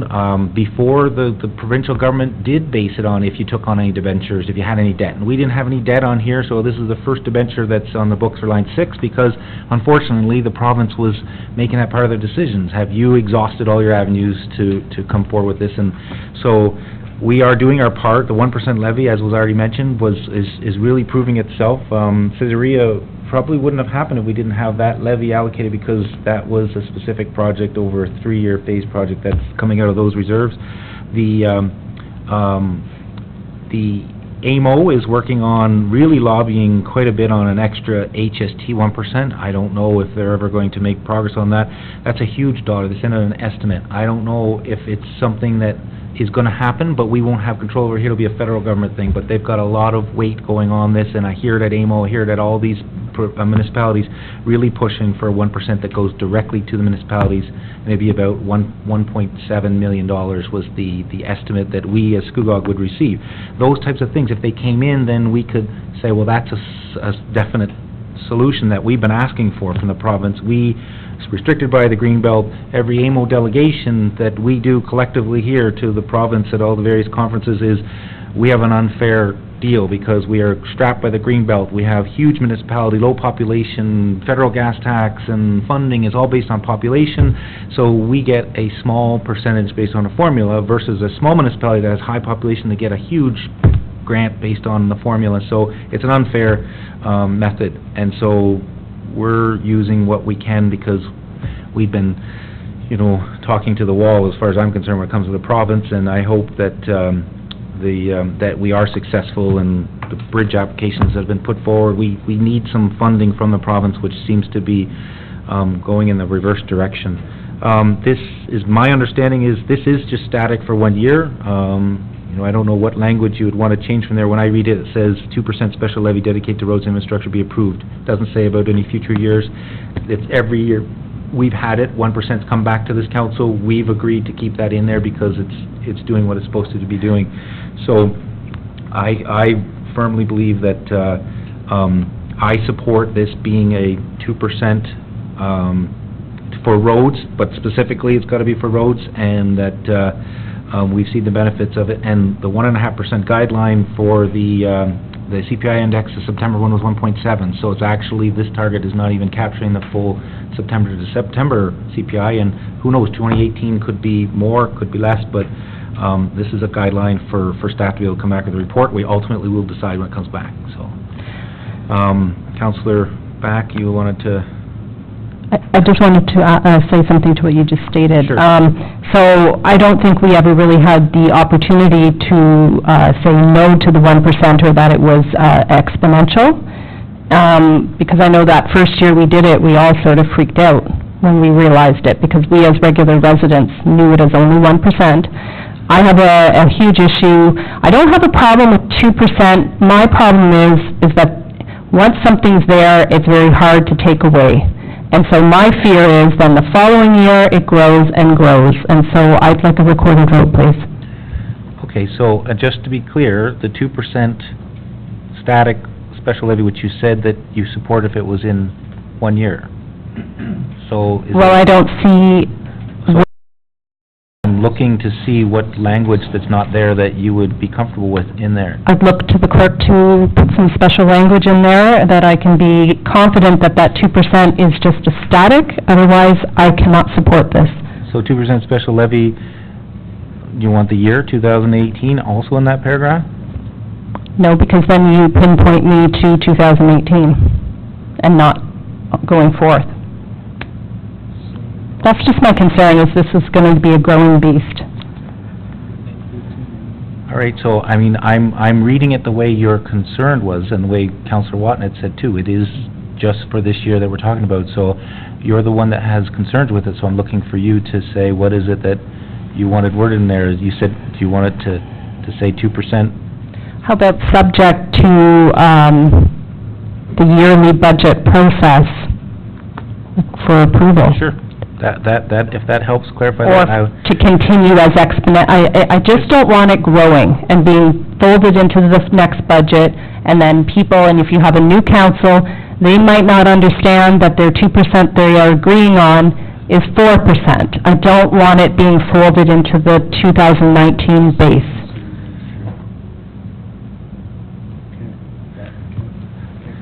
Yeah, so you want it to be clear on there. I'm looking at adding to be approved subject to the yearly budget process.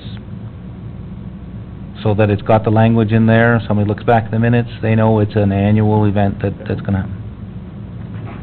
I don't know if you have to put in that wording because you're going to have a new council, maybe, maybe not, that it's fully explained. Yep. That would be a To them. motion, so I would look, if that's satisfactory.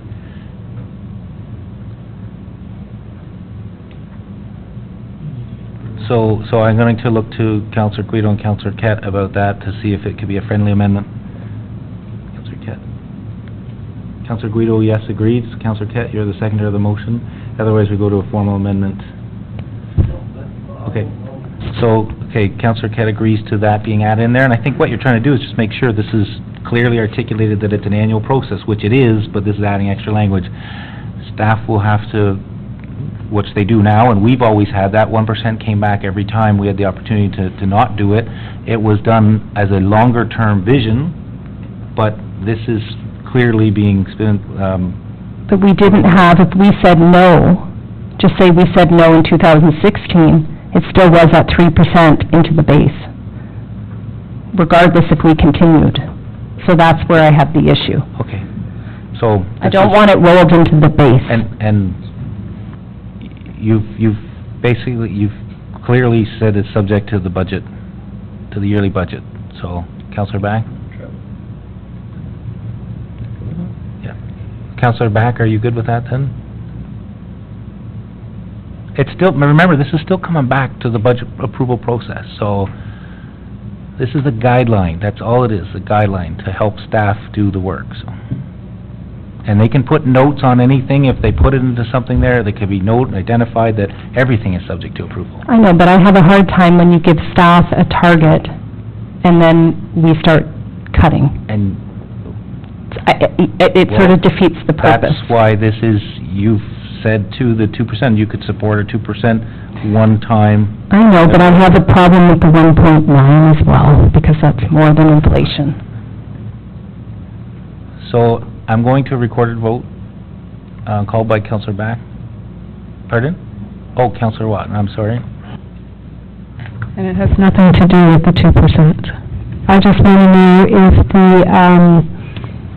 the unfinalized consideration from OLG is taken into consideration for these amounts. Through you, Mr. Mayor, we're working on the draft budget right now based on an assumption on the OLG. So if that changes, if our assumption changes and we have a signed agreement, we would then build into the budget. We may have to make adjustments. Okay, if I may, do we have any idea when we might have an agreement? Mr. O'Loughlin? Thank you, Mr. Mayor. I was hoping to have something for council this evening, actually. The mayor and I have been working with OLG and the Mississaugas of Scugog Islands First Nations for some time over the past year. But with respect to OLG, we're very close to an agreement with them, and our intention is to bring it back in a couple of weeks if we can tie up some loose ends and have it here so that that number is available for council for consideration, and then it's a bona fide number that can be used in the budget. Currently, the treasurer has used what we would anticipate that number to be, but it's a very good question to bring forward. We do not have an agreement at this time, but saying that, discussions are going well, and we're very close on that, with that negotiating that agreement. The matter with the First Nations is another matter that's going to take a little longer that we're working on, but we'll be reporting on that at the same time, hopefully in 2 weeks' time. Thank you. Any other questions? And again, I just only wanted to iterate how this is 1/4 of the pie that we're talking about, and we're just trying to come up with solutions to deal with the biggest complaint that I hear out there. So, recorded vote called by Councillor Back. Councillor Back? Reluctantly, yes. Councillor Guida? Yes. Councillor Kett?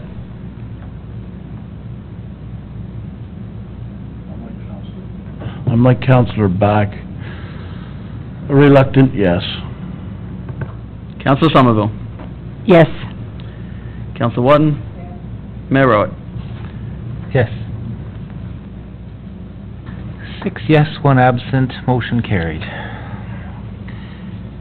Next item we have, and we are, regional reports will be very quick. The only thing that I wanted to add, is Councillor Backwell.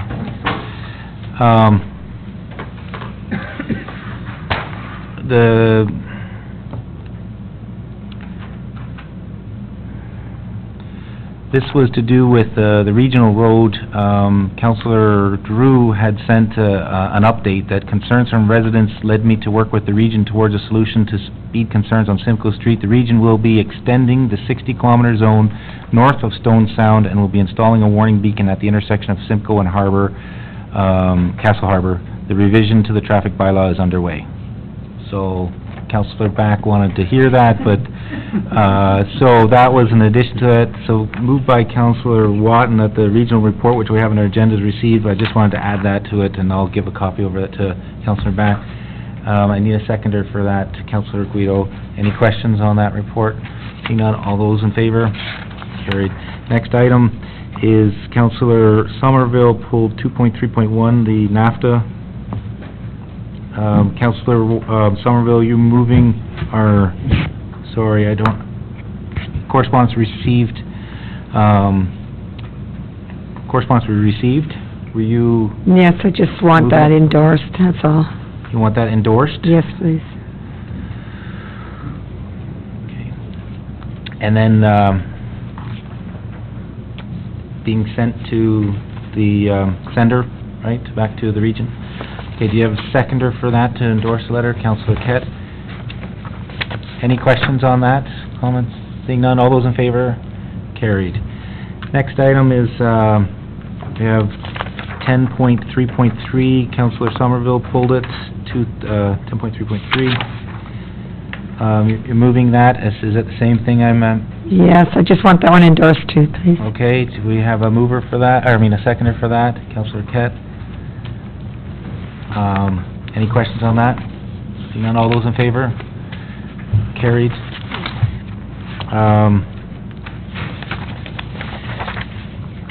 Just wanted to see, we actually, am I missing anything on here, or is this the actual end? All right, just in time. Councillor Back, you missed that about did you get the notice on that? No, okay, so it was just it was only for a reference to, we've already passed the motion, but I was looking to you because it affected you. Councillor Drew just sent an update. The concerns from residents, letter to work with the region towards a solution to speeding concerns on Simcoe Street. The region will be extending the 60-kilometer zone of Stone Sound and will be installing a warning beacon at the intersection of Simcoe and Castle Harbor. The revision of the traffic bylaw is underway. So 60 up to Stone Sound or up to Trading Post? It says north of Stone Sound. So at the urban boundary, which is Whitfield Road? This is all I have here, so we can't do anything. Can we ask for clarification? And what's a beacon, I'm sorry? Beacon is a flashing light for intersection, you know, you'll see an intersection, there'll be a... But not a physical light, like a green light or red light? Not a signalization, that's not it. So anyways, I was just giving you that for reference in case you... May I ask when that is going to be changed? We don't know, that was just an update, so I was just reading that. So we have a confirming bylaw, need a mover and a seconder for the confirming bylaw. Councillor Guido, second by Councillor Kett. Any questions? We're at a first, second, and third time. All those in favor? Carried. And motion to adjourn. Councillor Guido's already moved it, seconded by Councillor Watton.